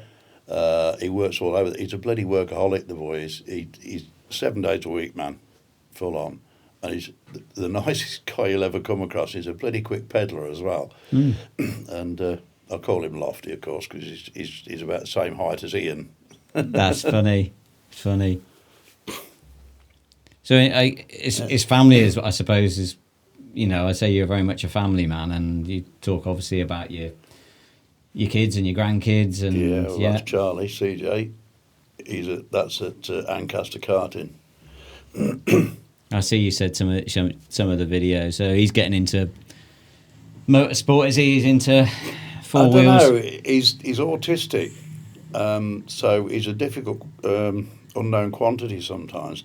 But I took him, and he said to me, "Have you got any advice for me, Grandad, on my first race?" I said, "The only advice I can give you, mate, because I've never raced cars, but the advice I will give you is always look where you want to go, not where the bloody thing's taking you." Yeah. And you will respond. Yeah. And that's him. And that tyre wall that he's just gone round, he went so far offline one day, and I'd actually walked down that part of the track to have a look at him. And I saw this, I thought, where the hell is he? I'd not seen him for 2 or 3 laps. And I looked, and there was a cart in the banking, and he had gone to the left of that tyre wall. There was a gap about that wide, just wide enough to get the cart through, between a marshal's post and the end of the tyre wall. And rather than hit the tyre wall, he'd looked at the gap, thought, I can get through there and get back on the track. What he didn't know, hidden in the grass, was a concrete step up to the marshal's post. No way. And he hit that at about 45 mile an hour, and it didn't do him a lot of good. No. And he was in floods of tears when I got to him. Yeah. And I said, "You okay?" He said, "Yeah." So I just bruised my knee. And he said, "I'm not very chuffed with myself." I said, "I shouldn't think, yeah." I said, "Do you want to carry on?" He said, "Can you get your money back, Grandad?" I said, "Yeah, I probably can, because I know Richard, because he races." I said, "I probably could get my money back, but I said, I can't get the time back that I've taken bringing you up here on Sundays." And I said, "I can't get the money back for the diesel in the Jag and your race boots that I bought you and your helmet and this, that and other. Can't get that back, mate. It happens, you know." Yeah, just get the grips with it, get your arse together and get out there. Yeah. So they sent him out in a slower cart, which I was as mad as hell about. And I said to Rich, I said, "Look, what are you doing?" I said, "I paid for him to have a decent piece of kit." Yeah. He said, "Look, mate, health and safety, Steve, you know what it's like." He said, "Let him go out there 3 or 4 laps. If he gives you the thumbs up," he said, "we'll bring him in, put him back in another one." Anyway, he did about 3 laps in that one, gave me the thumbs up. Happy days. Get in here. Yeah. So he came in, they put him in the other one. One on the way home, he said, "Do you know, Grandad?" He said, "That bloody cart they put me out there in that second race was just so difficult to drive compared to the proper ones." He wasn't happy with it. Really? But yeah, he's good. But he's into fishing at the minute. We've not been kart racing at all this year. Oh, that's good. I want to get my lad into that, actually, really, because he spends most of his time looking at screens. I actually did zoom in very carefully. That's Rick Parfitt Jr., isn't it? That's Rick Parfitt Jr. Yeah, I don't know Rick, but I know of him, obviously, Yeah, he's a hell of a character. And they had a special Formula One meeting at Skegness 3 years ago. 3 years ago, 4 years ago, whatever. And he was still doing touring cars at the time, Rick was. And I was always a fan of the band, Quo. So, who was it? Yeah, Richard Coletta, the guy that more or less runs Skegness, he said, "Are you going to come up for this meeting?" He said, "Because, you know, some of the touring car lads are coming up. 12 of them had booked in to race Formula One. So my mate Jason helped to organise that. So Jason used to be a touring car engineer who used to work for, I think, Motorbase and various other things. And it was him that, like Paul O'Neill and people like that, Matt Neal, I think, I don't know who it was. Matt didn't come up. Right. I know Matt quite well. So yeah, Rick was there, and he did very well. I don't think he won anything as such because he had a bit of a coming together with somebody. But I'd said to Richard Coletta, I said, "Can you introduce Charlie to him?" Because Charlie's a guitarist. He's got about 6 guitars. He's bloody good for his age.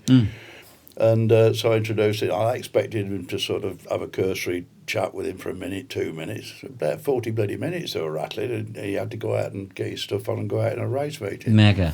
And he said to Charlie, he said, "Right," he said, "learn this certain piece of music." He said, "It's really difficult to play." He said, "When you can play it, tell your granddad to get in touch with me." He said, "We'll have words." And even 3 years later, he still can't play it. He said, "It's so bloody difficult." That's funny. Keep at it. Once upon a time, this would have been early noughties. We were doing we instructed on the. I think we might have been doing passenger rides. I think we were instructing in the morning and then doing passenger rides around the Stowe circuit in the Lotus Elise. Yeah. And it was one of those days where it was drizzly, and it gradually got thicker and thicker rain, heavier and heavier rain through the day. But in the Lotus Elise, it would go. You could go flat out down the back straight, no problem. Got to the end of the day, right? Can you remember Andy O'Dowd, who used to work at Silverstone, right? Andy O'Dowd approaches me. He said, "We need a bit of a rock and roll instructor." And at the time, I don't know why, but he said, "Dunny, you're a bit rock and roll." I was like, "Well, not really. I'm a bit of an anorak, really." But he's like, "Well, he's the only one that I can think of." He said, "Right, we need you to sit in a Ferrari and sit next to this thing, and it's a piece of filming for MTV. It was called."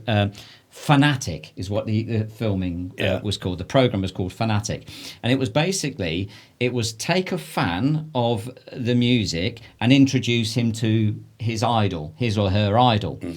So this lad came along. Now I know his surname is Bandali. Now I'll tell you the reason why I know his surname is Bandali, because we knew his father, which I didn't know at the time. I was just introduced. Right, you're going to be introduced to this lad, and we're going to let him drive a Ferrari because he's a fan of JK, as in Jamiroquai JK. And he's going to drive a Ferrari, and it's a bit of a mix-up. Come to drive Silverstone, drive a Ferrari, and then he's going to meet JK and all of this. And there is a bit of a tenuous link to the story you just told there. So anyway, I sit alongside this kid, and I said, where are you from? He said, I'm a place called Hempton in Oxfordshire. I was like, I know Hempton. My dad used to have a garage in Bloxham. He said, what type of garage was it? And I was like, it was a BMW specialist. He said, well, my dad bought a car from that dealer. Said, what's your dad's name? Shabir. I was like, what's your surname? Bandali. Shabir. I remember your dad. He had a gold 7 Series, didn't it? So anyway, turned out I knew his dad. Anyway, so we go around and instruct him around there. And then the producers of this film said, can you take him around for a fast ride? I was like, yeah, cool. I mean, and it's a Ferrari 348.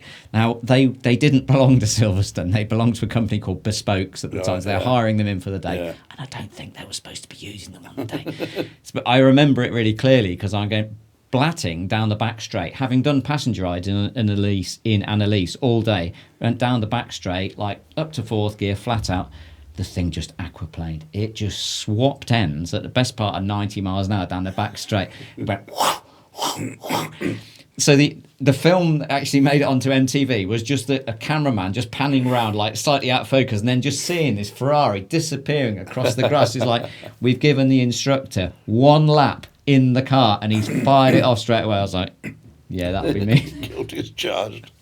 But the story, the link on that story is he played an instrument, I think it was called a Moog, which was a really unusual keyboard from the 70s that JK knew about. They ended up talking when they finally met, and he invited him on. Actually got him on stage in front of like 60,000 people at the NEC and got him to play the Moog in front of him. I want to get Charlie up to Steve Lewis's, because Steve Lewis has got loads of guitars in his office. Oh, yeah. So get them playing together. Yeah. Be good. Steve Strange. Yeah. That's funny. There's some of the crew that work down at Thruxton. You got Nick Dougal first on the left, then you got Fireman Sam in the middle with the yellow shirt on. Nigel Robinson. Got Pat Knight, who used to be on Road Wars, if you remember. Oh, I've heard of that. First 3 series of Road Wars. Him and Carl Lewis. Well, right. Carl's not in that photograph. He must have been taking it. Then you got Nick Bates. He's a builder, whatever he races, some formula, I can't remember what it is now. And then that's Perky, Dave Perkins, he's an ex-copper as well. Fireman Sam, the one in the yellow shirt in the middle there, he's an ex-fireman, 42 years service, something like that. And then you got yours truly before I lost all the weight. So how much weight have you lost, do you think? About 3.5 stone. Have you? Yeah. Do you feel better for it? I feel better for it, yeah. It was just not knowing why I was losing it, because I've not been on a diet. I remember you saying, your diet just went off. That guy there is the guy I'm supposed to be doing this next classic run in. He's Glenn Stockton. He's an RAC MSA scrutineer. Oh, okay. He scrutineers drag racing as well, right? And rally cars and stuff. Smashing guy, really is. Known him for years. I call him Stumpy. He calls me Marky. And he's got this green MGB that he paid peanuts for. I think you've got a photo of it here somewhere. Actually, you sent me through. Yeah. Yeah, that one. Yeah. Yeah, I need one for each foot nowadays. I had about 3 of those in the 70s. There's some really random photos that you sent me. Is this you? No. Please tell me this is you. Is this just randomly appeared? That's funny. It's one that I use in my criticisms of politicians and stuff like that. Okay. There are a bunch of these, you know. Well, that takes me on to a couple of things. It looks like this was obviously when you're promoting LGBTQ, right? Nothing of the sort, old boy. That came from during COVID. I played golf until about a year ago, and the head greenkeeper came out and he said, "Oi, fat bastard!" He said, "I want you to drive this." And that company, they manufacture things, and they were going to donate so much to the charity, the COVID charity, whatever, NHS. That's what that's all about. It's done up with NHS all over it. Right. And anybody that wanted a buggy, they would pay 20 quid to hire that buggy for a round of golf, and 15 of it went straight to the NHS. Ah, okay. That's what that was about. Yeah, and I'm nice. just there like, why me? In this little thing. Looks lovely, mate. This is funny. So you and I generally, I sort of watch you on social media. I'm just like, Steve, he's just amazing. Just puts it. I just took this clip. So Kier Starmer has flown to the EU today and had to fly back to sort out the shit he's created by signing up to a terrorist fan club, culminating in the death of people in the synagogue. Jewish for the uninitiated. This excuse for a human being is definitely not all the same page as his toothless Rottweiler millipede, who surely would not be happy with all this CO2, which numbnuts seems to have to produce in his quest to become the world's greatest statesman. What a complete waste of good oxygen our prime prick really is. Get him gone ASAP, FFF. Excellent, good work, Steve. Oh dear. John Flynn looked the first to put a tick there. Did you know the Flynns? Yes, I know John. Yeah, I've had some good conversations Pat with was John. some Yeah, bloody player he was, Pat Flynn. yeah. But yeah, I worked with John at Gwynny's in the 90s. Right. Yeah, he's good. It's just a good, straight-speaking fella. He's smashing, mate. I think, isn't he? Doesn't he say that he wasn't he trying to become not an MP, but I think he joined Reform, but I think he was some kind of involvement with the Reform, his local Reform probably club or something. Could be, but I mean, I know he wouldn't be. He'd probably trying to get involved in politics. I don't know, but I mean, he's a big mate of Ian King as well, who was the ex-British or world Formula 2 stock car champion. Okay. He's from Boston as well. He was a hell of a driver, he was. In fact, when I was start marshal in the 70s, when he first started racing at 17 years old, he came in, and where the drivers were sort of braking, going into the corner if they needed to, this, that, and not him. He'd come down, he'd just flick it off balance and then in, and the slide would kill whatever speed he wanted, and he was back on it. And I said to him after the first meeting, I said, "You're going to be world champion." I said, "I've never seen anybody drive a stock car on shell like that, and that is the way to drive them." And sure enough, he became world champion. Really? Yeah. Yeah. And he's a big mate of John Flynn. Mm. Yeah, it's a bit of a funny time at the moment in the UK because it's, this podcast obviously it's about motor racing primarily, but it's also about the characters. And when you said to me, "Well, I'm not really sure you've had a lot of race winners and rally drivers and stuff," and I was like, "It's all about the character. To me, it's about the characters. It's about the like how vibrant people are and the stories they've got to tell, and what." I suppose the path that they've walked in life to get them to the place they are, and it always amazes me that people in motor racing come from all sorts of different walks of life. Yeah. And you get, like, politically, I'd say actually generally actually we're probably, most motor racing people tend to be right of centre. Got to blow me nose bone. You're all right, mate, no worries. But tend to be slightly right of centre, I would say, although, as... Is that side of my head still inflated? But yeah, I mean, where do you think we're at the moment in the country? I don't know. We're not in a good place. I remember the last time this bunch of prats handed the keys over and said there's no money left in the safe or whatever. What was that, 2010? Mm-hmm. And the same thing's going to happen again, but it's going to happen quicker. Mm-hmm. It just can't go on. What the answer is, I don't know. The Tories have had so much infighting. I think Johnson, Bojo, like him or loathe him, I think he was dealt a bloody horrible hand with COVID coming in so soon after he took the premiership on. Mm-hmm. And then they couldn't bloody agree amongst themselves who wanted to be boss man and this, that and the other. That was a shocking number of different leaders, wasn't it? I mean, so you had Theresa May, Boris Johnson, what's his name? Rishi Sunak. Yeah, shitty Runsack. Yeah. He was a fairly local MP up at Richmond. What was the other one? The girls from Leeds as well. Oh, the 28-day Prime Minister. Yeah, like Liz Truss. Yeah. I don't know. I mean, take transport ministers, and I wish somebody would.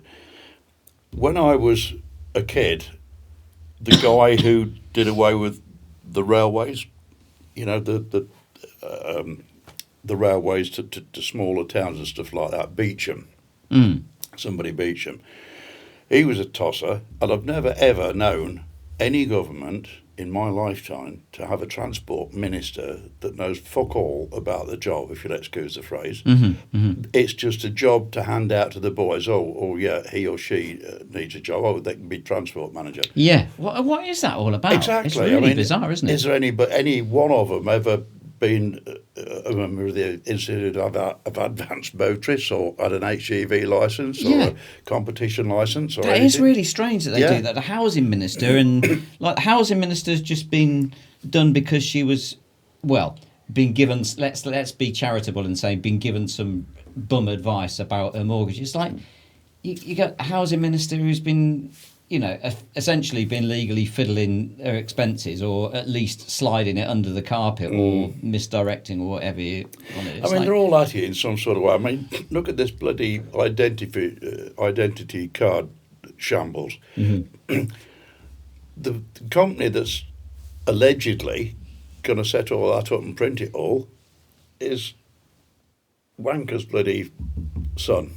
Blair's old boy. Son, yeah. It's all money for the boys. They've all got the snouts in the trophy. You couldn't make this shit up, could you? No. It doesn't matter whether it's Tory, whether it's Labour, who it is. No, I'm sure that we'll get the same thing once the Blues have had a go, the Reform Party, which I'm a member of for my sins. I am as well, for my sins. I was chuffed to bits when Farage managed to get us out of the EU, because I still think it was wrong. They're unelected. Yeah. They were just siphoning our bloody money off us, left, right and centre. It's done a lot of harm to business. And I know people like Deeks is going to hate me for saying this, because it cost him a lot in lost work over on the continent, Steve Deeks. Well, it also created a lot of paperwork, like all these car names and stuff like that. Yeah, it did for transport, I suppose that's international transport. Fortunately, I'm not involved in international transport money. I'm an international transport qualified manager, but I only do UK stuff, domestic. Yeah. So it's a lot easier, but even that's getting tied up in bloody blue tape and God knows what else is. But do you think they see? My argument is I've had some interesting discussions, shall we say, and I don't know why I even get involved in a conversation online about it, but my view on it is that they haven't really optimised. Let's just say they haven't really optimised what Brexit could have been or should have been. Yeah. And so you've got this situation where you've got the government who's currently in doesn't really believe in it, doesn't really vote in it, has kind of been left with it, and it's almost like they're trying to do deals working around the framework that they've been given to try and do deals back with the EU about like the fisheries in Scotland, for instance. It's trying to. It's like this EHCR, whatever it is, this fucking nonsense where we can't get rid of these boat people that are coming in. Yeah. European Court of Human Rights, yeah. But you see, that was all in Starmer's pocket for years. Yes. Earning as a lawyer, doing that sort of shit. Yeah. Mm-hmm. And that brings me on to something else. The judiciary, the law system in the UK is an absolute bloody joke now. When you've got somebody jailed for 3 years for protesting at a rally, right, and some twat that's just raped a 14-year-old gets 14 months. Mm. It's wrong, totally wrong. Mm. And it's not getting any better, sadly. You look at the Chagos Islands debacle. Taking my coal money off me for the winter, bastards. So you're an OAP then, so I suppose that will affect you on... Farming. This guy, Julian, that I took to Brands Hatch last year, they farm something well in excess of 2,500 acres. It's a big setup. Mm. There's three main directors. There's Julian, David, and I can't remember the one's name now. But David had a stroke 2 years ago, and he's actually said now, I just hope I die before that rule becomes, because otherwise they're going to lose like 5 million quid off the value of the farm straight away. Because so if they then have to pay the inheritance tax. Yeah. They can't afford to pay that because they don't run at a great profit in order to get that money to be able to pay that tax. Mm. So they then have to sell off some of the land. That's what Andy Corner was explaining to me. Yeah. They'd have to end up selling such and such portion of land in order to pay that tax. And it will just gradually shrink down more and more. Yeah. And I don't understand. See, this is what the way that I'm seeing that is we've got 3.5 years of this government, and I don't really see, unless there's a vote of no confidence, and that's probably only going to become within his party, and I can't honestly see them doing that. I suspect they'll grip on to power with their bare fingernails. Mm. I'm hoping that won't be the case. I think he'll be gone by next year. I don't think he'll be gone by Christmas, as people are predicting, but that Andy Burnham's going to be no improvement. Who's Andy Burnham? The Mayor of Manchester. Right, okay. I don't know too much about that, dude. Well, he's setting up a play for power. He's saying that some of the backbench MPs have contacted him and said, why don't you run for power? But when he did before, I think he came 5th out of 5 for the party leadership. So it's made a fuck up of being a Manchester mayor, the same as Khan has in London.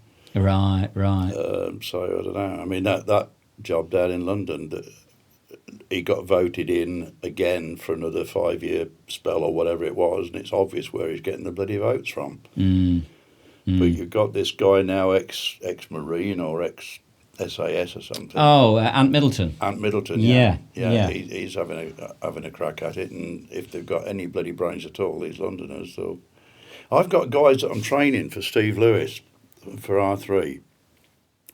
They're working at depots inside the ULEZ area, right? And they're having to pay to go to bloody work. It's really? Nonsense, yeah. I mean, I do trailer training from time to time down at a London depot, and I've had to register for the ULEZ charge. It costs me, I don't know, it's 12 or 15 quid every day I go into London with the Jag.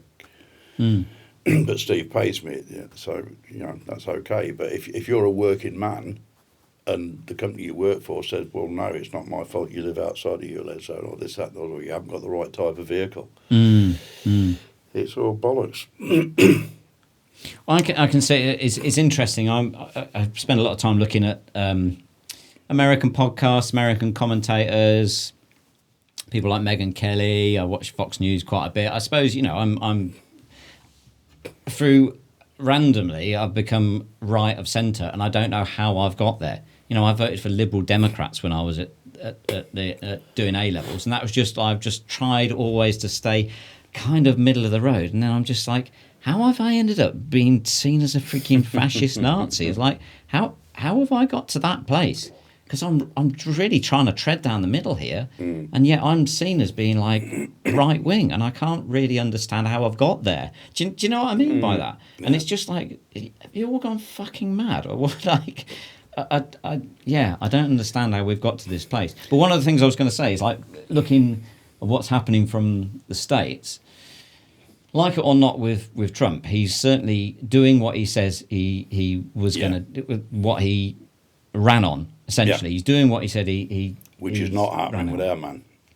Absolutely not. Well, it's like, where was the manifesto about ID cards? He's like, there's nothing as far as, not that I've read the Labour manifesto at all, let alone again, back to back. That's fingers in the till. Oh, there's money here. And Blair's pulling his strings, obviously. Well, even if it's not that, I can't see really the benefit to it. There's no one's actually explained. I mean, supposedly the benefit is to stop illegal migrants from working. How about stopping them actually coming into the country in the first place? Yeah. And deporting them immediately and getting the Royal Navy involved in doing that. Yeah. It's like no one's actually grasping the nettle. To France for doing nothing. For doing absolutely nothing. It's like, how and why are we doing that? And it's like when it's like he's talking the talk but not walking the walk, as far as I can see. He's telling us he's doing it for this reason, but actually that can't be the real reason, because like if you look at lawyers that explain like the legal system of how it works, like that won't work from a legal precedent. It's not going to work. So he's telling us it's going to work for that reason, that it's a way of stopping illegal migrants from working, but it's actually not going to, in practice, it's not going to be able to do that. But what I was saying is that... That's what it's grab like. another pint while I'm ranting on about... My old man, when I left school, I said to him, I'm soon going to be old enough to vote. What do you reckon? He said, just vote Tory. Whatever you do, don't vote Labour. He said, because they don't like the working man. They certainly don't like the businessman. And if you're working on the farms around here or for haulers or whatever, they hate them with a vengeance. And, if they're not happy and they're not earning money, you're not going to be earning money. It's as simple as that. And it goes down the line. And I've always held that belief, rightly or wrongly. Been a bit blinkered about it, probably. But whenever this shower of shit's got in, my life's taken a fucking downward turn. Yeah. Yeah. It really has. So, I was an apprentice mechanic when I first left school. They got in, bosh, that was it. They had to get rid of the apprentice because they couldn't afford to pay the extra, whatever it was they were having to pay. That's when I went into the Merchant Navy.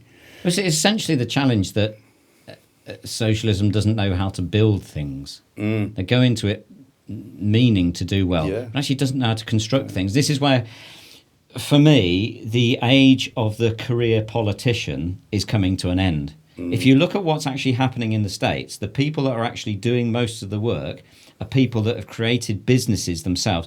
As I say, like him or lump him, Trump, he was a billionaire before he took on that presidency. Whether you agree with how much money he's got and whether he's got it in the right way or what his moral standing is or whether you think he's a fascist or a Nazi, on paper, if you look on Wikipedia, he's still worth something like 3-point-something billion quid. Yeah. Now, he might be going into it for egotistical reasons. He might be going into it because he just wants to be king of the world. He wants everyone to worship him. He might be all of those things.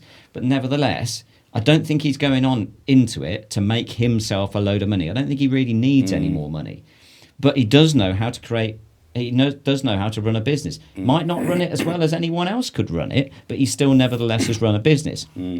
So he's approaching running America like it's a business. Yeah. And that's essentially where I think, again, someone like Farage, okay, he's not run a multi-million pound conglomerate, but he's still nevertheless run a business and run it successfully as far as I can understand. And that's where the people that have just go into being a politician for being a politician to get paid for it, they're the ones that are more likely to be taking backhanders because they just like, well, okay, they're earning 50 grand a year or 100 grand a year if you're prime minister or something. And it's like, if you're earning that, but you've got an opportunity to be able to take that and do like after dinner speaking and all the rest of that, like Theresa May's it. It's like you get only like 100 grand for after dinner speaking or something ridiculous. Yeah, she's maybe not as much as that, but you know what I'm saying. It's like But Doesn't seem right to you me. go back in the history of Labour during my working life, in the 70s, the miners' strike, that cost me bloody fortunes. It really did, because I was in the haulage industry at the time.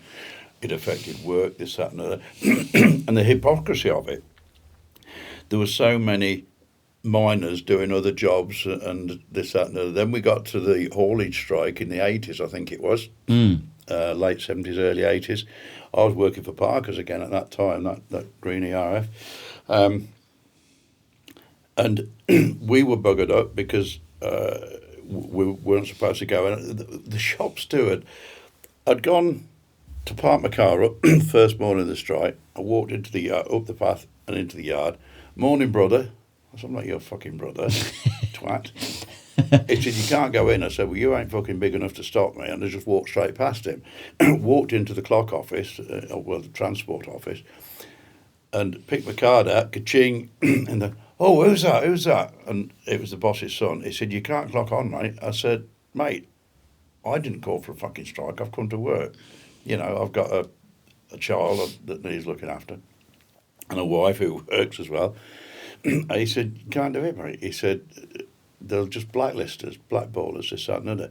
But that same shop steward, right, and his fucking mate, who was with, one of them was with the United Road Transport, and another one was with whatever, two different unions at the time. They were both delivering sugar beet with tractors and trailers for local farmers and whatnot. They were working while we were out picketing. We were actually at Go to Bed's Transport at West Pinchbeck. One night, it would be about 1 o'clock in the morning. 3 of us sat in the car outside his yard when there's a tap on the window. So my mate wound the driver's window down, and these 2 fucking barrels came through the window. He said, right, either fuck off or you're going to get both barrels. I'm just not bothered. And that's how it got the owners. So we didn't stay any longer. Wow.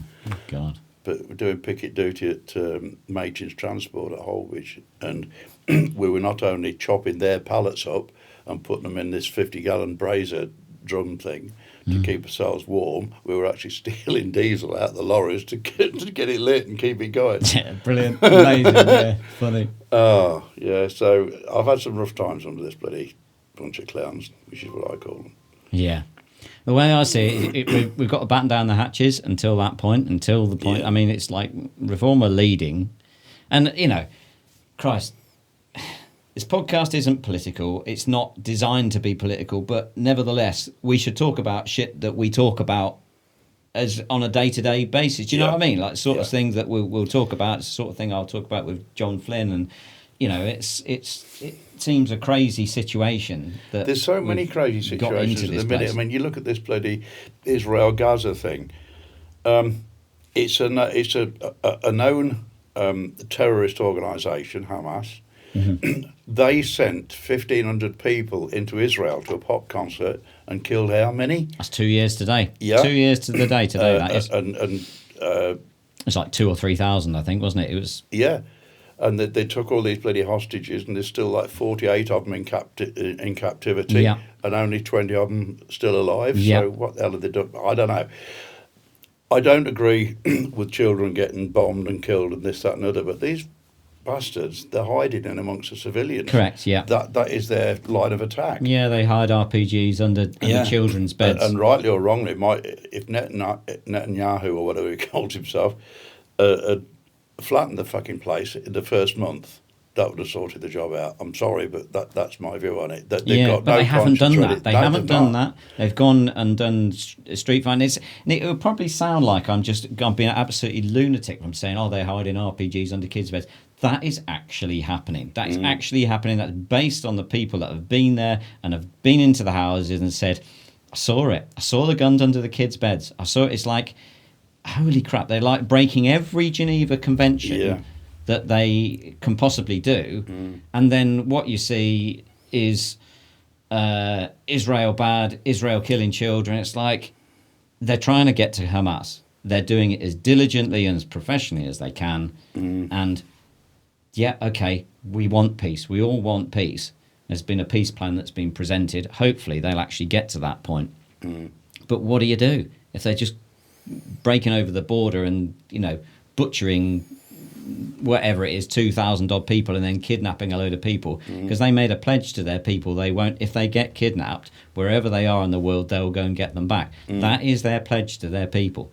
So guess what? They're doing what they said they're going to do. Yep. And it's like, you can't ask more for a government as opposed to a bloody government who's not putting their people first, which is... But then you got this crazy bloody thing with Putin invading Ukraine. That's another sore point with me, because that wanker's just been allowed to do it. People like Germany are still buying oil off him. Yeah. Yes, what Trump called out, and he's like, "What are you doing? You're financing the people that you're waging war against. Yeah. What are you doing?" It's like, yeah. Look, I mean, you know, as I say, I think it will get sorted out by and large. I think it will. I think Ukraine will get sorted out.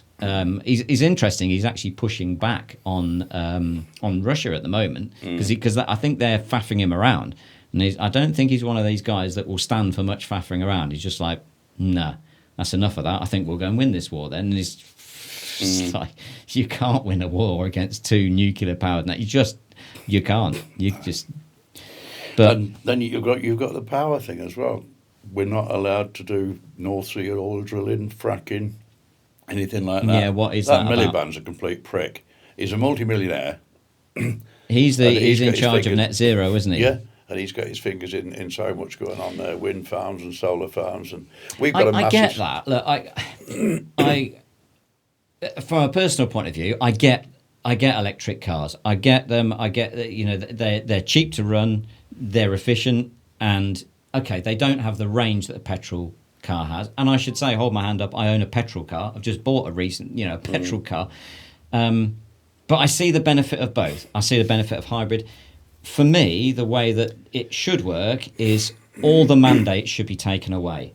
And if they're a good enough product, they'll stand on their own 2 feet, which is what's just happened in the States. He's basically saying, right, we're not going to support you with government subsidy. Yes, we want to clean up the environment, but it's the way that the Chinese are actually doing it. They're actually moving more toward, well, they've obviously got their coal fire stations that are powering a lot of the electricity. But nevertheless, they have more mandates towards newer energy vehicles. Now, these newer energy vehicles could be a combination of hybrid. So rather than saying must go electric, must go electric, must go electric, they're going electric and hybrid, or more efficient petrol engines, which I kind of get. Sorry, you were going to say about a wind farm. I think you were going to say something about a wind farm. No, we've got a solar farm being talked about. Well, it's gone beyond the talked about stage now, and it's going to be absolutely bloody huge, and it's only going to be like a quarter of a mile from us. And I'm on the parish council, and we're negotiating with a company that's sort of going to erect this or put this solar farm in, as to what benefits each parish is going to get from putting up with this fucking nonsense, because it's going to cover so much bloody farmland. And areas where deer and wild animals are roaming about, because we've got little thickets and mini forests. And is it going to disrupt? Is it going to disrupt that? Everything? Yeah. But they're now saying, can we finance something in your village that that would be of benefit to everybody? Right. Everybody's saying no. We'd rather have it in rebates off the electricity bill. Well, who's going to quantify that? Yeah. That's my issue with it. Yeah. How are you going to keep tabs on that? Yeah. No. It's tricky, because I mean I do think there's a future for it, but it's the tricky thing is the mandating and putting all the pressure on the motor vehicle manufacturers. Now, there are some really good electric cars out there. New Renault 5, for instance, that's actually a great little car. And if you can live with the range, it's a couple of 100 miles as a range. If you're generally doing most of your journeys for that sort of thing, that's a great car. It's a good-looking car. It's fast. It handles well. But it's a case of you shouldn't force someone to have something, because that's where the issue is for me. It's like when you force someone to have it, you must have this, you must have it. It's like, let it stand on its own 2 feet. As it happens, that product, for instance, is standing on its own 2 feet, and it's doing well. One of the issues I've got with electric vehicles, for business particularly, and this is an issue that we're dealing with road risk reductions, Steve and the guys, is you're getting companies like Ringway, Vinci, and all these sort of people. They're putting youngsters, graduates, this, that, and other. They're giving them cars, they're giving them laptops, they're giving them iPhones, and this, that, and other as soon as they join the company. And they're giving them electric vehicles. And they can't drive normal bloody vehicles, a lot of them, because they've been in university until they're like 300 years old. Never had any practice of driving. And they are different to drive. You appreciate that. They're fast. Yeah, they need some training with them. And, we'll have a class 18 drivers in there, whether they're high-risk drivers, which are usually the younger ones, or the gritter drivers or whatever, and say, right, how many of you have actually driven an electric vehicle? And you'll probably get 2 or 3 put there. Okay, how much training were you given with that vehicle before you first took it out? None.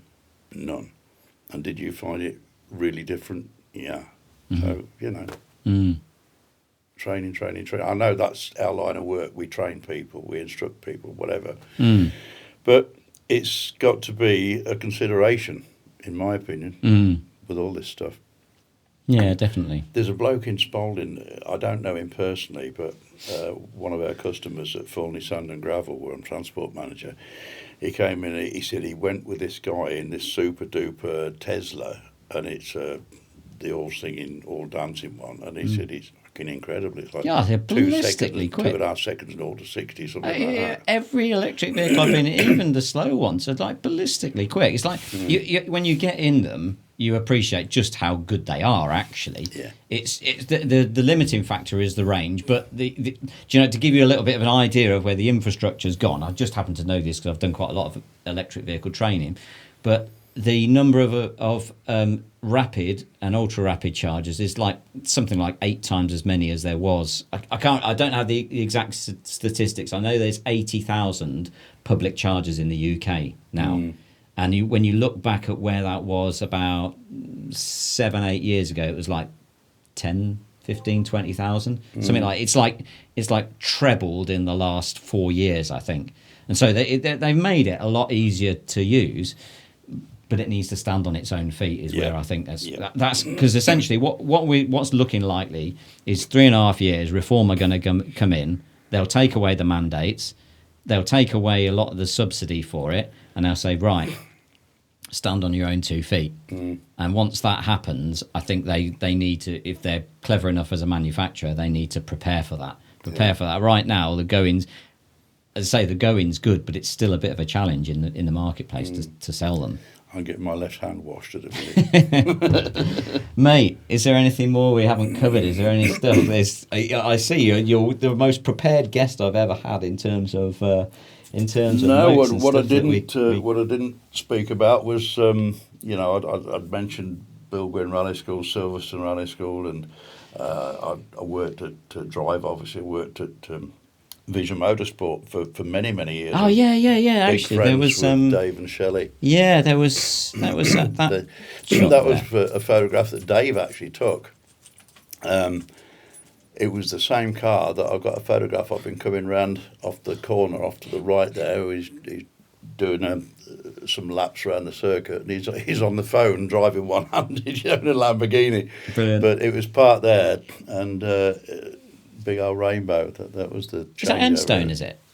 Yeah, it's at Endstone. Yeah, great chew. Yeah, we used to go all over the place. I mean, I've spent a year of my life on Elvington Airfield. Right. Doing event management.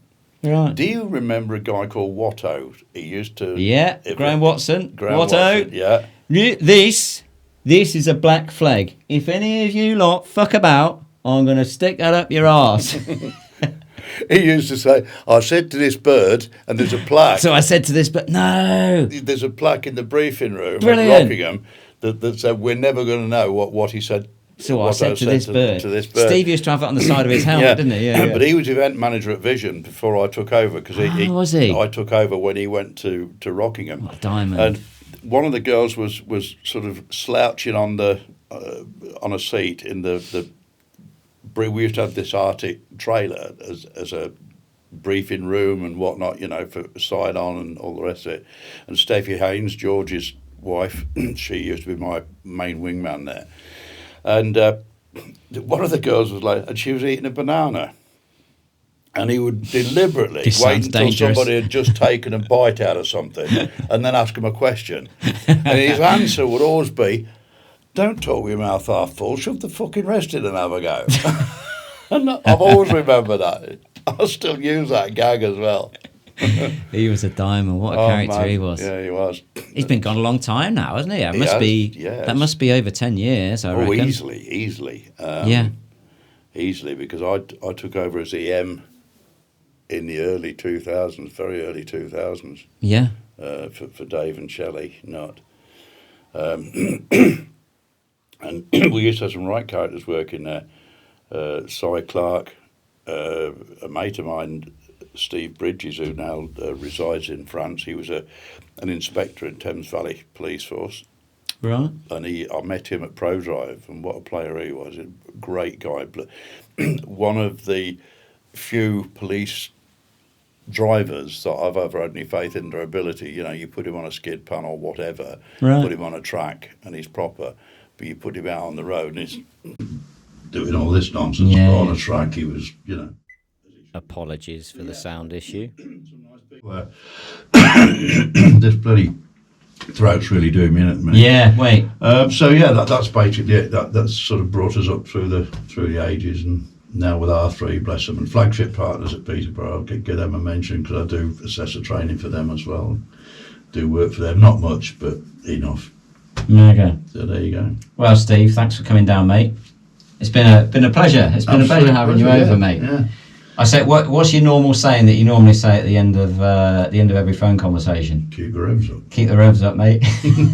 I'm actually doing not a podcast. I've been asked by the Probus Society of Peterborough. It's a thing. It's not the Fully Handshake Brigade or anything, Masons, but it's retired business people that afford this like club or whatever. And a mate of mine from golf, he's their speaker finder, and we had a beer out with them last week, Annie and me. And I've now got to deliver on 19th of March next year. I've got to talk about my career, and I've entitled it "Keeping the Revs Up for 77 Years." Brilliant. Mega. So yeah. Wicked. There you go. Cheers, Steve. Well, thanks for coming down, mate. Pleasure. Keep it pinned, mate. Thanks for the beer.